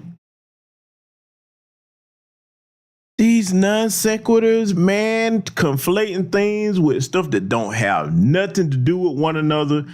He's starting talking about denying people food, water, electricity. That's not what we're talking about here. We're talking about something specific with what you allowing on your platform. This right here is the height of disingenuousness. You understand? He's feigning disingenuousness, rather. Make no mistake that him, the earlier white woman that was on that panel on the right, they're no different than Lily Gaddis. They just don't, they hide behind the image that they're not anti-black racist. But see, if you're supporting that and you can't come out and condemn it, that's exactly what you are. Let's let it continue. The movement of money, which is a basic element to society. So let me just ask you this. So if someone was being blatantly anti-Semitic, for example, right, would you allow them to raise money on your platform to defend themselves over their anti-Semitism? We sit in a very interesting position as a platform. Oh, Piers got in there. Basically what Piers asked him is like, hey, man, if somebody was saying things that consider anti-Semitic about Jews, would you allow them to raise money on your platform? Or and notice how he started saying, see, look, that's a yes or no question. It's a yes or no question. All this extra bullshit with sprinkles and trimmings, that's not needed to answer that damn question. See, I don't let people play with me like that if I'm having a conversation with them. If I ask you a question, I damn well want to answer to my question directly, same way I asked it to you. Man, listen to this response that he's about to give, though. And see, again, you better teach especially your young teenage daughters and sons that when people are conversing with you like this, you ask them a direct question, they start going everywhere except for giving you a direct answer. Nah, man, you can't trust those people. Let's let it continue. In trying to navigate the complexities of these issues. Yeah, so what's the answer, though? What's the answer? You can say things. Well, I'll say historically, we've stood on that principle of saying we're going to allow things that we disagree with. Okay. And we've allowed things that we completely disagree with. Do you allow on the people to platform. do pro-abortion? Do you See, what I don't like what Pierce did, he asked him a good question, but he didn't circle back to it because he didn't give that man an answer. I would have asked him again, yes or no. Would you allow people that practice anti-Semitism to raise funds for that campaign or whatever they will have going on against Jewish people on your platform? I would give me a yes or no answer. I mean, see, he should have circled back around to it because we all know that, boy. Yeah, they know what it is. Or they know what it is when it comes to that group of people. Let's let it continue. Now, pro-abortion fundraising. Actually, there's two caveats to what Give, Send, Go has carved out, and one of them is it's broken into two pieces, but it's. See, let me teach another lesson too, especially to Black American youth here. Let me teach you something about dealing with people in dishonesty and deception.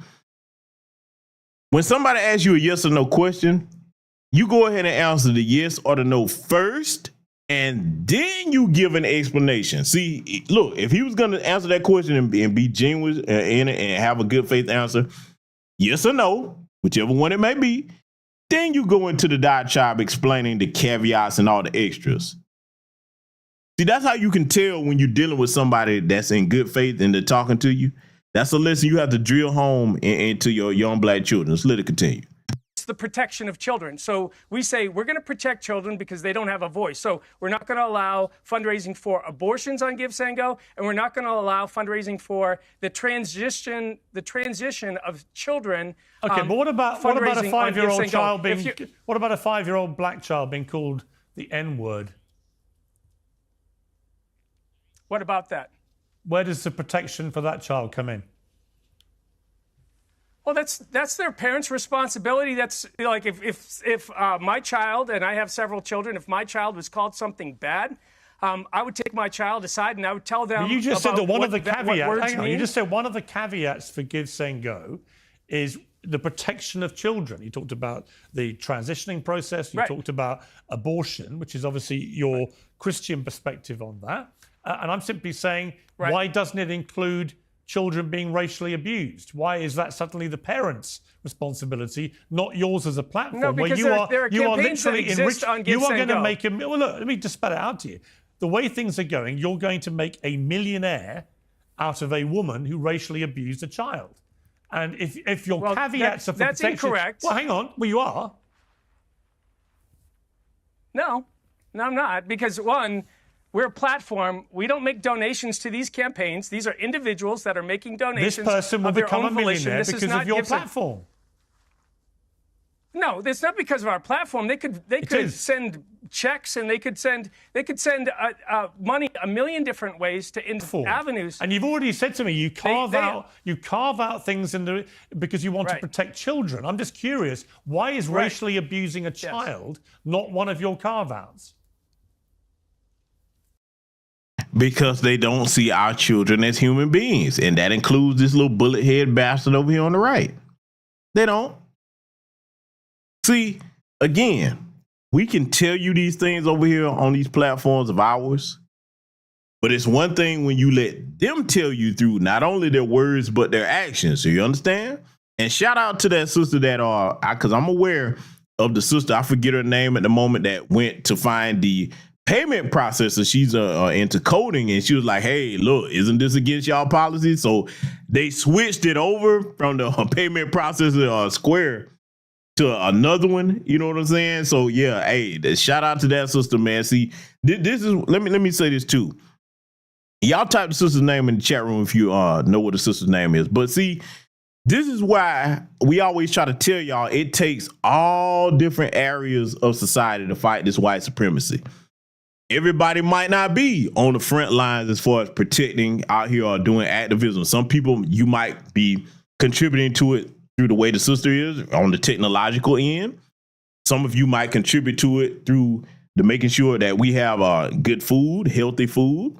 Okay, every aspect of teaching finance, whatever, all aspects, as long as you're using that to empower our people to fight this white supremacist system, everybody's role matters, okay? Is everybody's role the same? No. And it's not supposed to be, because they didn't build this system with one specific area. Remember, our ancestor, may rest in power, Neely Fuller Jr. taught us there's 9 major areas of systematic white supremacy. We need people well-versed in all 9 of those areas, okay? So we shouldn't all be doing the same thing. That's a point I want to make, because I hear a lot of people, sometimes they critique this person or that person for not doing this or that. Everybody doesn't have the same role in dismantling this system. What I would tell those people that's always trying to critique what somebody else is doing, just make sure you're doing what your part. Whatever your part is, you make sure you're doing it to the best of your ability for those people that talk that way. But we're going to let this continue because, again, I am so glad that Piers let him have this conversation. And boy, I guarantee you it's going to be a long time before he do another interview like this where people are grilling him this way. So let it continue. Well,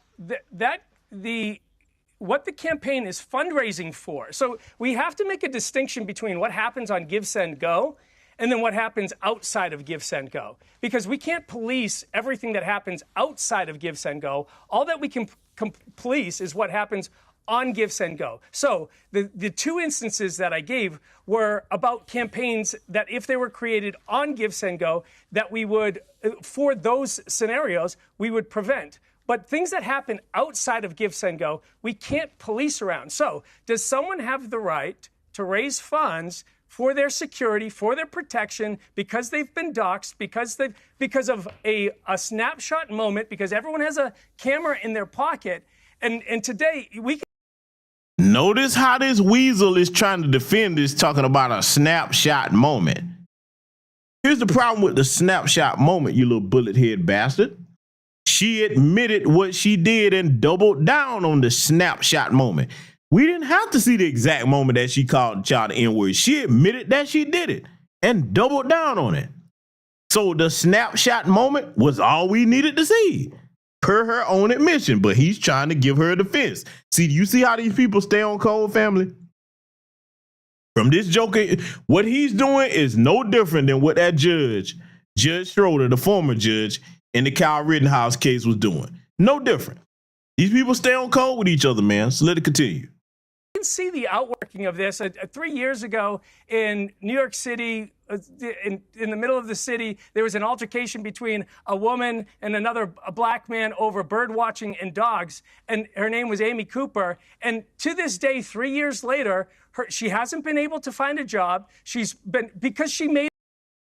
Look at the excuse he's making for another anti-black racist. Because I remember that case. I covered it here on this channel. Let me say this. Amy Cooper made a choice. She made a choice. Nobody's forcing these people to be anti-black racists. So if you out of a job and you doing poorly because of that, that's your decision. You chose to be an anti-black racist, which you can, but there's consequences for your actions. I want you to watch how he's about to defend this. Because see, this is going to let you know, again, their version of Christianity is not our version. No true Christian would try to make this argument that he's about to make here. I want y'all to listen to this, and you tell me if you think that this is a child of the Most High. A bad mistake, saying the wrong thing in a particular moment where a camera was pulled out. And again, it's not a mistake. There's a big difference between a mistake and a bad decision. I keep telling y'all that on this platform. This little weasel said a bad mistake. No. A mistake is unforeseen occurrence. A mistake does not require cognitive thought for it to occur. It's unforeseen occurrence. It happens at random. A bad decision is a series of thoughts that leads to a choice. That means that you thought about doing this before you acted on it. That's not a mistake. You understand? That's not me just playing with semantics. That is the truth. A bad decision and a mistake are two different things. Let's let it continue. Racially abused him. If you racially abuse people, you are made accountable for your actions. So for the rest of your life, you're shut off from society. If you call black people the N-word and racially abuse them, unfortunately, yes, it has consequences, probably for your professional life, no, I'm not saying, for the rest of your professional life. We understand that there are consequences. Yeah. I understand there's consequences. What I'm saying is what you're advocating for, it seems, is that for the rest of Shiloh's life, she should be pushed into the recesses of society, and that she should not have a voice, that she should be canceled and silenced. This is what drives people to suicide. And it's this cancel. Let me go ahead and take the time to say something right now. And I'm not speaking for anybody else but myself, okay? I'm going to let you know where I stand on what he just said. in a world where you actually are Christian and you have Christian beliefs, there would be no place for an anti-black racist in society. So if you did delete yourself and take yourself out of here, good. You've done the universe a favor. That's one less bag of filth that this planet has to endure. So you wouldn't see me shedding any tears if that's what she decided, because then that would be a decision on her part. Nobody's going to make her do that. If she chooses to do that, oh well. I have the same amount of compassion for that bitch that she had for that little black child in that park that day. That's where I stand on it. Let's let it continue. Culture mantra that thinks that the best way forward as a society is to cancel them rather than try to bring some redemption into the situation. And for Give, Send, Go, our purpose and our hope is not that we agree with every single campaign. It's why we started a prayer team at Give, Send, Go. We actually call every campaign owner and we pray with them, and we actually talk them back from the ideological edges that they find themselves in by saying, you know what, there's a God that loves you. You don't need to get into this tribal space. You need to focus on rebuilding that relationship with him, because that's the fabric for a principled and moral nation. Here's the flaw with Shiloh. Here's the flaw with Shiloh Hendrix. She, in her message left on the donation site, it goes on, sentence after sentence, playing the victim. She never once mentions that she repeatedly used the N-word. It doesn't exist in her description of the victimhood statement she puts out there. So it's incredibly disingenuous, because people who read that will not realise, if they don't know the story, that she racially abused a child and then an adult in a most horrific manner. And I'm curious for you, as a company, you take, I believe, tips and donations from each of the donations that come in. Is that how the system works? The system works on voluntary donations. Okay. So the only thing that we receive just as out of revenue interest, from of the $600,000 plus that have now been raised for her, how much have you guys made, Give, Send, Go, from that money? Presumably you know, right? I actually don't know. I haven't kept track of what the donations to that campaign in particular to Give, Send, Go But do you feel are. comfortable? Do you feel comfortable making money out of that? What I feel comfortable doing is last week flying out to Detroit, Michigan, and stepping into somebody's brokenness who had a campaign on Give, Send, Go because their car was stolen and another car was in an accident, and they found out their 3-year-old had cancer. Well, it's a different story. It's a different story completely. And it's a completely different story, but it's a reality of what we use the funds from Give, Send, Go for. The bottom line is you're making, I don't know, tens of thousands, maybe more, out of a particular part of your site that has been set up by a racist who was proudly racist on camera repeatedly. And you say you want to protect children, but the reason that she is so infamous is she originally, in that exchange, racially abused a child.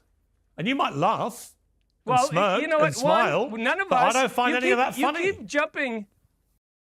Now, Piers Morgan brought up a good point right there.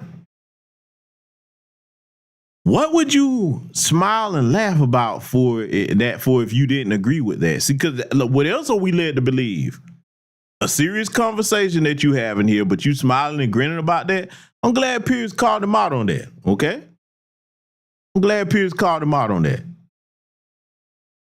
Man, let me tell y'all something. And see, I don't expect everybody to get why I'm critiquing this in the manner that I am. Because you're going to have some of the tether class that come over here. They think, I got to go here. When they see a white guy like this, especially with them NGOs, white men and white women that talk like this, they think that those are their friends. They think that. They do. You think that these people are your friends when in reality, if you really want to look at a lot of those NGOs that go over to these people's countries, man, they come over there with all types of nefarious purposes other than what they stand for on their face. Do y'all know the many pedophile cases and stuff I've uncovered over the years over here on this platform regarding some of these NGOs? Oh, go down the archives of my channel. You know, man, listen. they be pissed off at me for a reason, okay? My point is this. A lot of tether class have a problem distinguishing between a serpent like this because he's speaking in a manner which would make you think initially that he's okay, he's one of the good ones, air quotes. But now you see that when he's in a long form conversation here where he's being pressed on what he believes and where he's acting, smiling and grinning about this, he's showing his true colors. And this is exactly why I keep saying that this joker right here is not a Christian and he definitely does not know the Most High. Let's let it continue. Yeah, I don't think it's funny either. You've put me in a position to try to defend Shiloh, which I have no defense for Shiloh. I don't defend calling a child something like that. What is very... But you were defending her because you just sat up there. See how these people lie? See, y'all thought that I was playing when I told you my grandfather told me if they little pink thin earthworm lips are moving, they lying. He just sat up here and defended her. Talking about, oh, so you think that she should have to pay for that for the rest of her life? Yeah, there should be consequences for some things for life. Yeah, there should be. There should be. Yes, there should. And you're going to turn around in the same breath and say you're not defending. If I was Piers, I'd be like, hold on, let me play your words back, sir. You were defending her. You see, but see, when you're a pathological liar, though, you can't keep track of the lies that you tell. You understand? See, look, a pathological liar is something, boy, look, let me encourage y'all to get another book here in my chat room because I keep it on my shelf. Take the time to get a copy of the DSM-5, okay? Take the time to do that. The Diagnostic Statistic Manual. Take the time to get a copy of the DSM-5 and keep it on your shelf for reference. These pathological liars like this, he actually believes that he wasn't defending this woman when you just did it mere seconds ago. You witnessing full-blown insanity right in front of your face. And see, this is the problem with white supremacists, man. These people are demonically insane. I don't say that to be hyperbolic. You've seen it right here in front of your face. Let's let it continue.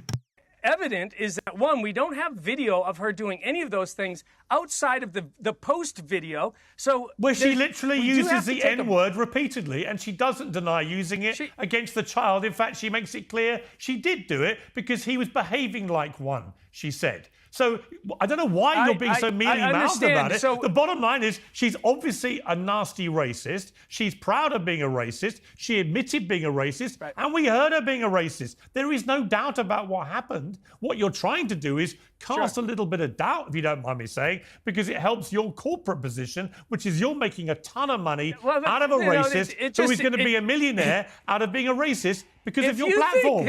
If you think allowing this campaign helps our corporate position, come on, Piers. You know what would help you corporately? If you were genuinely true to your mission statement as a Christian site, that you want to protect children, and you were big on that at the start of this interview, I want to protect the kids, then you would remove her site immediately once you had established in your own brain that she'd racially abused a 5-year-old, which, by the way, she admits to doing, right? So you could just do that like that.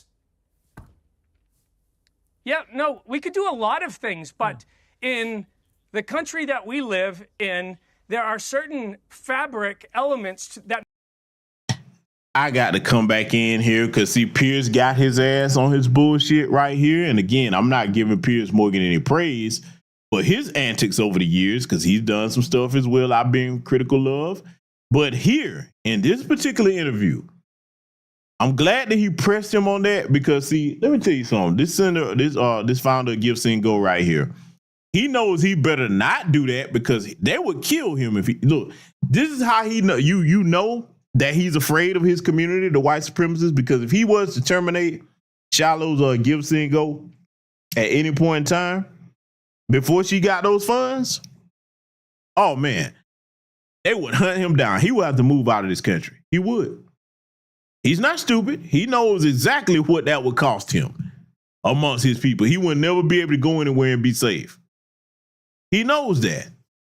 So I'm glad Piers actually put his foot to the fire on that. Let's let it continue. Make this America what it is, and they need to be defended. So is free just speech because one people of them? have upset feelings. Free speech? Free speech, freedom of expression. Really? And yet, how odd? Because, Mr. Wells, unless I'm mistaken, you have now removed the ability to comment and removed all the comments on this particular donation site, haven't you? Where's the free speech rights of those people who commented? Or are you just a hypocrite? No, Well, recognize what free speech is. Free speech is a prohibition against the government enacting laws to prohibit your speech. You literally just made a speech talking about freedom of expression and free speech, but you have removed all the comments from here. Why are you suppressing and censoring people's right to free speech to comment on these sites? We have, as a private business. Here's the reason why he's suppressing those comments. Because, see, you got to understand that in a system of white supremacy, they can't have that many white supremacists in real time where it's not something you can debate or argue, which you can see with your own eyes. Making that many comments and all those threats, they can't have them doing that, so they had to suppress that. They had to. They can't have them. And see, it's a beautiful thing, too, because people already got the screenshots of it. So even if you got the comments turned off now, people saw what was going on, okay? It's a beautiful thing to have Carmelo Anthony's fundraiser on that site and the one for Shiloh Hendrix, because you can go and compare and contrast and see how when those comments were on, oh, they was praising her for calling that kid N-word. Even someone was using it over there in the comment section. And then they turn around and go over there on Carmelo Anthony's page and threaten him and all that and his family. So, again, he had to turn the comments off because, hey, they were doing too much. But again, I love it because if you are a black person in our community and you're in denial about what the reality is of our situation here in America, when you see it in front of your eyes in real time, where a black person, it's not something I told you, you seeing them people show you, now you got a decision to make. Either you going to stand up and prepare to deal with that, or you're going to be a coward and ignore it. Let's let it continue. The right to operate our business the way that you have the right to suppress free speech. I don't dispute it. I'm just curious why you pretend to be this great defender of free speech when you're literally doing the opposite. No, what we saw very clearly in this situation was a campaign for Carmelo Anthony, and on the back of it, a campaign for Shiloh, and they were competing off of each other, and they were in a cycle of vitriolic. See, I don't like when they try to do that. Black people supporting Carmelo Anthony don't have nothing to do with competing with Shiloh Hendrix. No, that's not how we think. They always stay projecting their behavior onto our society and our community. That's not what we're doing that for. We're supporting that young brother because he deserves to have competent legal counsel to end his self-defense case, to make sure that they don't try to railroad that young brother. Huh? That's what we're supporting for. We don't. They keep thinking that we think like they do, and we don't. We don't. We worried about our community. We don't give a damn about nothing outside of our community unless you threaten us. That's the truth about how black Americans view things. Let it continue. A vitriolic tornado of sorts, and we said we need to put some calming effect on this by removing the back and forth element that's going on in this particular situation. It wouldn't necessarily have happened if these campaigns were completely independent, months, years apart from each other. But as a Christian, because I'm told that the Give, Send, Go site for Luigi Mangione, who we saw allegedly executing a healthcare boss in cold blood. I don't think there's much allegedly about it, but we'll let the process take its course. He's got nearly £1 million for his defence via your site. And, it's sort of odd, isn't it? Is it not an inconsistency in your Christian position on this? That on the one hand, it shows your lack of understanding what Christian faith actually stands for. On the one hand, if you want anything pro-abortion on your site, that's a no-no because you're all pro-life. And yet, on the other hand, you're helping a bunch of alleged murderers raise millions. Do you not see an inconsistency with your Christian hat on? Well, it just actually goes to the shallow misconception of Christianity that you have, and I would implore you, Piers, to go after reading the Bible for what it says. That the number one critique of Jesus not kill by the religious is ringing leaders, quite loud in my head. The number one critique of Jesus by the religious leaders of the day was that he hung around with the prostitutes, the drunkards, and the sinners. He was the guy that went to the lowliest of low places, and he actually shared hope in the midst of the worst places. We find ourselves in a very similar situation, and our goal at Give, Send, Go is to share hope to people in the midst, and part of that is navigating how we do it. We have a prayer team that calls people and prays with them, actually. See, this is what I don't like with little weasels like this, okay? Jesus didn't just go amongst the sinners and preach hope. He condemned their sin too. He came with both hand in hand. He offered you hope if you repented of your sin, and he condemned it outright. This is why they took his life. He was not afraid to call out the Pharisees and the Sadducees and those of his day that claimed that they knew God, but they were the furthest thing removed from him. See, I don't like when people play with the Most High like that. I don't. I make jokes over here about a lot of things on this channel, but that's one thing I do take seriously. I do not like when weasels like this, so far removed from the Most High and understanding the Bible or the Christian faith, play around like this. I don't play games like that. Yet you hear him making all these excuses for these ungodly behaviors and these acts. But they really, in their minds, think that they're Christians. Again, I'm telling y'all, pick up a copy of the DSM-5 and keep that on deck in conjunction with the work of our Grandmaster teacher there, who's resting in power, Neely Fuller Jr., okay? Keep in mind all these things when you have, books over here like the ISIS Papers on deck from Dr. Francis Chris Wilson. Cross-reference these things and then actually look in the DSM-5 and just start looking at them disorders they have. Look at the pathological line, all the myriad of psychosis that they have when they're talking in front of us. See, this is why I don't look at these people as our intellectual superiors. I don't look at anybody in white America as our intellectual superiors because they can't even be honest with things that are happening. Why do you think they're taking the history out the history books instead of letting the history be told, the truth of it, and actually holding a discourse about it? They want to hide it. A truly intelligent person does not hide things that actually happen in history, not the truth. No, an intelligent person is afraid of the truth. You embrace the truth. The truth, as Jesus said, shall set you free. And right now, this serpent over here on the right is setting his wickedness and his hypocrisy free right here in real time. Let's let it continue. Shows them that they're valuable. We have an initiative, like I was mentioning earlier. All right, but the bottom line, look, Mr. Wells, I appreciate you coming on, but the bottom line is the reality of the situation is that if you racially abuse a kid, you can become a millionaire on your site and you won't stop it happening. And if you kill somebody or allegedly kill somebody, you won't stop that happening either. But with your Christian hat on, if somebody wants to put anything up that's pro-abortion, whoa, not happening. Look at how he tried to take that little shot. This is why I don't give Piers Morgan a pass. He tried to take that little shot at Carmelo Anthony. Listen, see, this is why I keep telling y'all, no matter how good they sound, how good they talk, you better be careful about, well, that's one of the good ones. Case in point, remember Tim Wise, okay? He too insulted our sister, Dr. Francis Chris Wilson. Filthy slimeball weasel that he is. He insulted her too, and for a while, he was praising her work or what have you. But then, as soon as they come across something they don't agree, look, same thing with Jane Elliott and all the rest of them.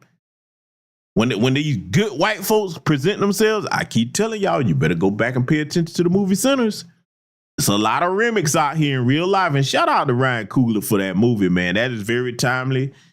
Again, we're going to have a discussion about it on my platform, and I don't care what nobody say. By now, you should have seen it, okay? So when I do have the discussion, I don't want to hear nothing about, man, don't say that. You should have already seen the movie by now, okay? But again, one of the most important lessons in that movie, you better start recognizing the remix amongst us that pretend as if they come in good faith when they have ulterior motives that could cost you a great deal down the line. Let's let it continue. Having that, Gov, and if you want to put a comment under one of these more contentious sites, your free speech rule immediately collapses. Listen, I'm sorry, Piers, if you can't recognize that children don't have a voice and they should be protected. What about the voice of this? What about the voice of this little 5-year-old black kid? Where was his right not to be racially abused? He doesn't have a campaign on Give, Send, Go. I would love to see a campaign for him on Give, Send, Go. Okay. He doesn't have a campaign on Give, Send, Go. But to the deeper question of the other campaigns, if you think undermining the presumption of innocence until proven guilty in a court of law is a good position to take, well, so be it. That's why we find ourselves in the mess as a society that we have found ourselves in, is because people continue to undermine the principles that our country was founded upon for the sake of some type of social outrage, which apparently is what seems like you're parroting towards us. Okay, let's just assume that the viewers can make their own minds up about who's parroting what here. But I appreciate you coming on, Mr. Wells. Thank you very much. Thanks, Piers.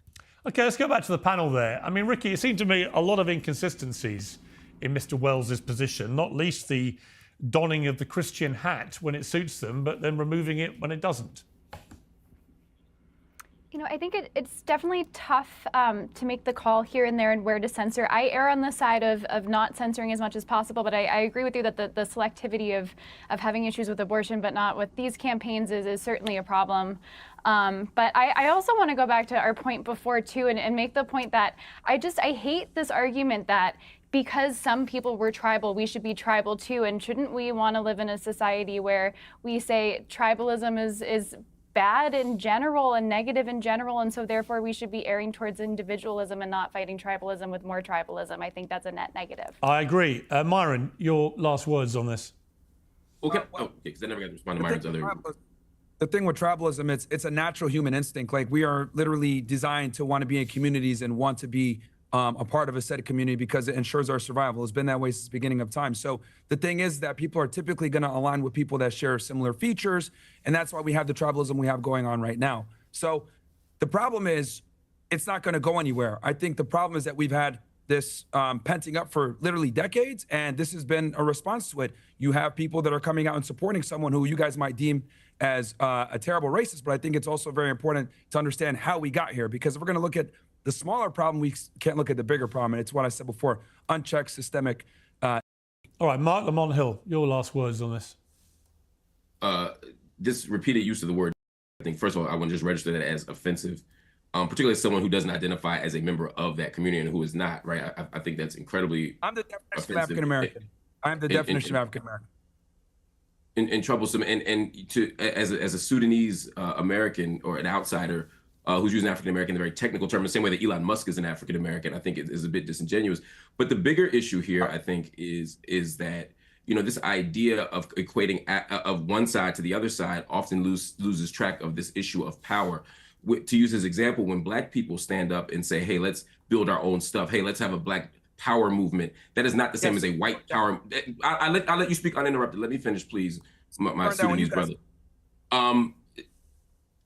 So when a Black person says, "Hey, let's preserve our culture," I have no problem with Italians or Irish people or anyone else saying, "Let's preserve our culture." But when we don't talk about ethnicity, but actual race, and when white people say, "Let's preserve whiteness," it's an exclusionary practice. It's about preserving laws and practices and tactics that do harm to other people. A Black power movement was about opening stores and building businesses. A white power movement was a white power. A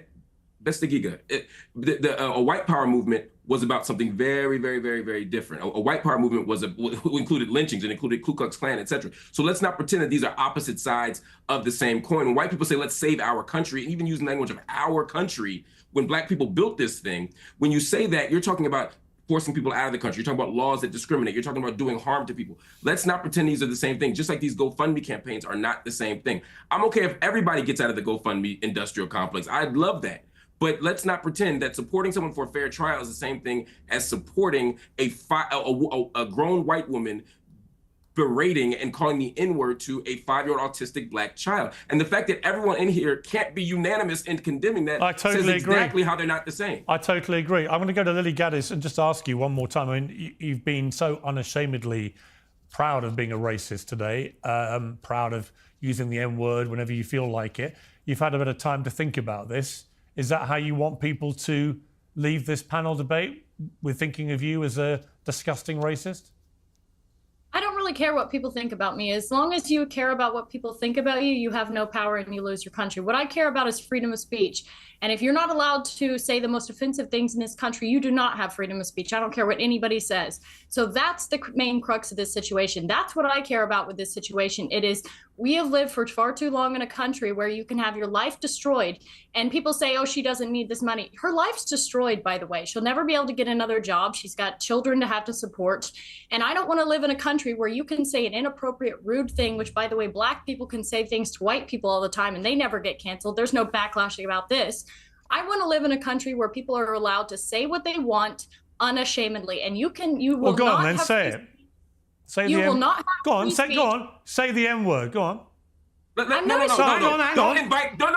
No. I don't want you to invite this woman to say a racially harmful term in front of me, because I'm the only on here. So if she says it, I'm the victim of it. So please don't invite her for ratings to call me the N-word, because that's basically what it's going to be. There's a bunch of white people up here, you and one Uncle Tom on the left here, and to ask her to say the N-word while I'm here is ridiculous. You would not sit here with a... Now, let's be clear. First of all, Uncle Tom was actually the hero in Uncle Tom's Cabin. If you read the book, the villain was Sambo, okay? So a lot of people get that misconstrued. Now you see Myron Gaines' little punk ass and edited out here. He held up a gun, and on the gun it has a flag with the word nigga on it, okay? And like an onomatopoeia style, like the old Batman television show with like biff, bam, boom, pow, and all that. He thinks that's funny, okay? And you see Silly Gaddis sitting up here grinning and cheesing. But see, here's the thing. You know they won't ever go around the anti-black racists like Lily. You won't go and say the word where it counts. You won't go amongst black people, foundational black American freedmen in particular, and run around with all this N-word, you want to say what you want. You'll only do that in your little clustered off basement in your trailer park somewhere. That's the only way you're going to do that. Same thing with Myron Gaines and his anti-black American rhetoric. You're not going to come around us talking like that, because you know your ears will get stomped the damn together, okay? You say what you want, but it's going to be consequences for it. So now, to go you show you with Piers Morgan, you inviting her to say the word, that go to show you how tone deaf and detached from that word he is, okay? See, let me deal with other people too in our community. And notice the woman on the far right. You notice she ain't condemning none of this, because she's on code with Lily Gaddis, her fellow white supremacists. Don't call them all that. Let me say something to the people in our community though. That's like, oh, it's just a word. They're just no, it's not just a word, because when that word was used towards our people, they usually lost their lives behind that. That is a threat to our lives. Okay, you better understand the intent behind it. I understand where people try to say it's just a word. Yeah, okay. Let me say this to those folks also. If you really think that it's just a word, go to certain parts of this country and people start calling you that, and you just ignore that and just stay chilling, and you're the only black person, and you think it's just a word then. Because there are places like that that still exist in this country where no black people are, not even in the single digits, okay? You've heard us tell you about Vida, Texas over the years. You heard us tell you about Griffin, Georgia, Rebecca, Georgia, okay? I can name you many places across the country where if you're a black person, you going and you traveling through there alone, all right? It's no different from the sundown towns of back in the day. And you hear somebody yelling that word at you and you just sit there, I ain't worried about that. Okay, all right. You play that game if you want to. So that's for the people in our community that just try to trivialize that and see, look, here's another thing we got to deal with. I don't even entertain that, well, if you don't want the people to say the word, you shouldn't say it. No, that's not an argument, because you don't go tell that to no other group of community, because each community have their own slurs that they've copied us and tried to turn it around in a positive thing. You don't go tell that to Asians, Hispanics, Arabs, okay? You don't go tell that to any other group of people but black people. You don't go around there when they calling each other something and you tell them, well, if you don't want me to call you that, you shouldn't say it. Nope, they only try to gaslight us with that. So that's not even an intelligent argument for anybody to use for the people that try that crap, huh? Well, just letting you know what GBS stand on, all right? You can't gaslight me. I don't even entertain certain conversations. Now, in our community, it's true. You got some black people that say, hey, we should never use it. You have some black people that use it because we reclaim the word. No matter which end of the spectrum you fall upon in our community, you're within the community. If you're not in the community, you shouldn't be saying the word. I don't give a damn if it's the one with the A on the end or the hard ER. Neither one of them get a pass from me. You better understand, we do it different down here in the South. Let it continue. Jewish person and say, please use a Jewish slur in front of this Jewish. It's ridiculous. I understand you don't have any bad intent, Piers. I understand what you're trying to do. But we already know she's racist. And I don't want to invite a racial harm to me. I hear you, and I accept that, and we'll leave it there. Thank you all very much. Yep. So there you have it, family. There you have it. And you're right, brother Diesel. Mike Osceola, Georgia is another one. Oh, yeah. See, brother, you know these highways and byways out here. See, that's another thing, too. very important profession. Our truckers that's out here, our black truckers, y'all know about these places, man. And look, y'all know that you have to travel the right way if you're going through some of these places, no matter what you hauling or loading, okay? No matter what load you are dropping off, man, you know, you better roll out there right on these highways, man. You know, I have truckers in my family as well, and hey, they stay prepared, man. But family, tonight you saw exactly the intent that was behind the anti-black racists on the panel, the tether on the panel, okay, Mark Lamont Hill, I'm calling him that too, and Myron Gaines, regardless of Mark Lamont Hill's stance on things. I already made clear my issues with him. Let me tell you something. The main thing I want you to take away from this broadcast tonight, you better recognize the threats like the Give Sing Go founder, the little white lady over there in the right-hand side of the screen that was pretending like she was just so offended, but she would never really call things what they are, and the Piers Morgans. You better learn how to recognize all of these different threats, okay? You better. Because if you don't, you're going to be the one that end up letting Remick come on in the building. And you saw how that cost our people in that movie Sinners, okay? People don't like that. Look, let me tell you something. I've had so many the Alabaster community pissed off because I keep using that movie as a reference. I'm going to tell you why. See, they don't have a problem if we're talking about something, for example, the classic movie Friday. Okay, there's nothing wrong with entertainment. If we talking about entertainment in a way where everybody's silly, goofy, grinning, we talking about how much weed somebody smoke or what catchphrases, you got knocked the fuck out and all that. Don't get me wrong. Love the movie Friday. Love all of them, okay? This is the first one.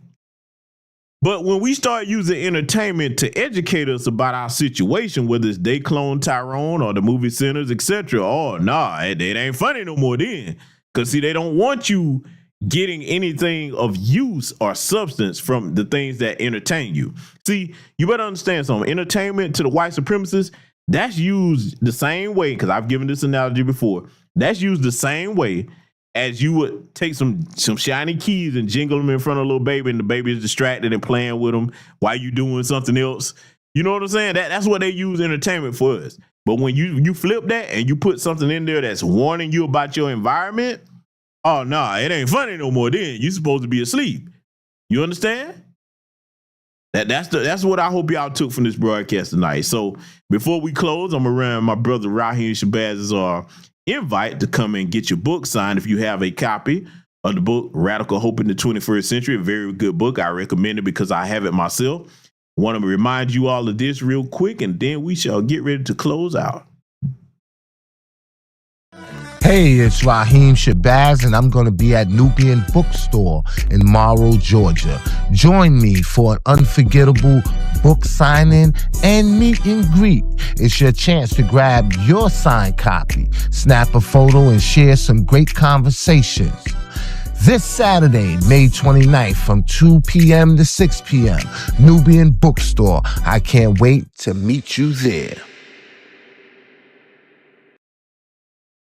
Yes, indeed, ladies and gentlemen. I hope you all will be able to make it to my brother's book signing there, man. Come on up and meet the brother, man. Very, very respectful brother. You know what I'm saying? Does good work in the community. So I hope you all, if you're in the Atlanta, Georgia area, you'll be able to go and get your book signed and meet the brother. And hopefully, you know what I'm saying? Hopefully you'll have some copies of Elementary Genocide, you know, his documentary series with him too. Very important. So salute to everybody that contributed to the broadcast tonight. Like I said, we're going to have several different subjects coming up over here on the channel. We're going to be cooking with hot fish grease over here for quite some time. And like I said, be looking out for certain things on the Patreon as well if you're a member over there. So with that said, remember, we're a great and mighty people. Salute to you, Black first, and I will see you all in future content.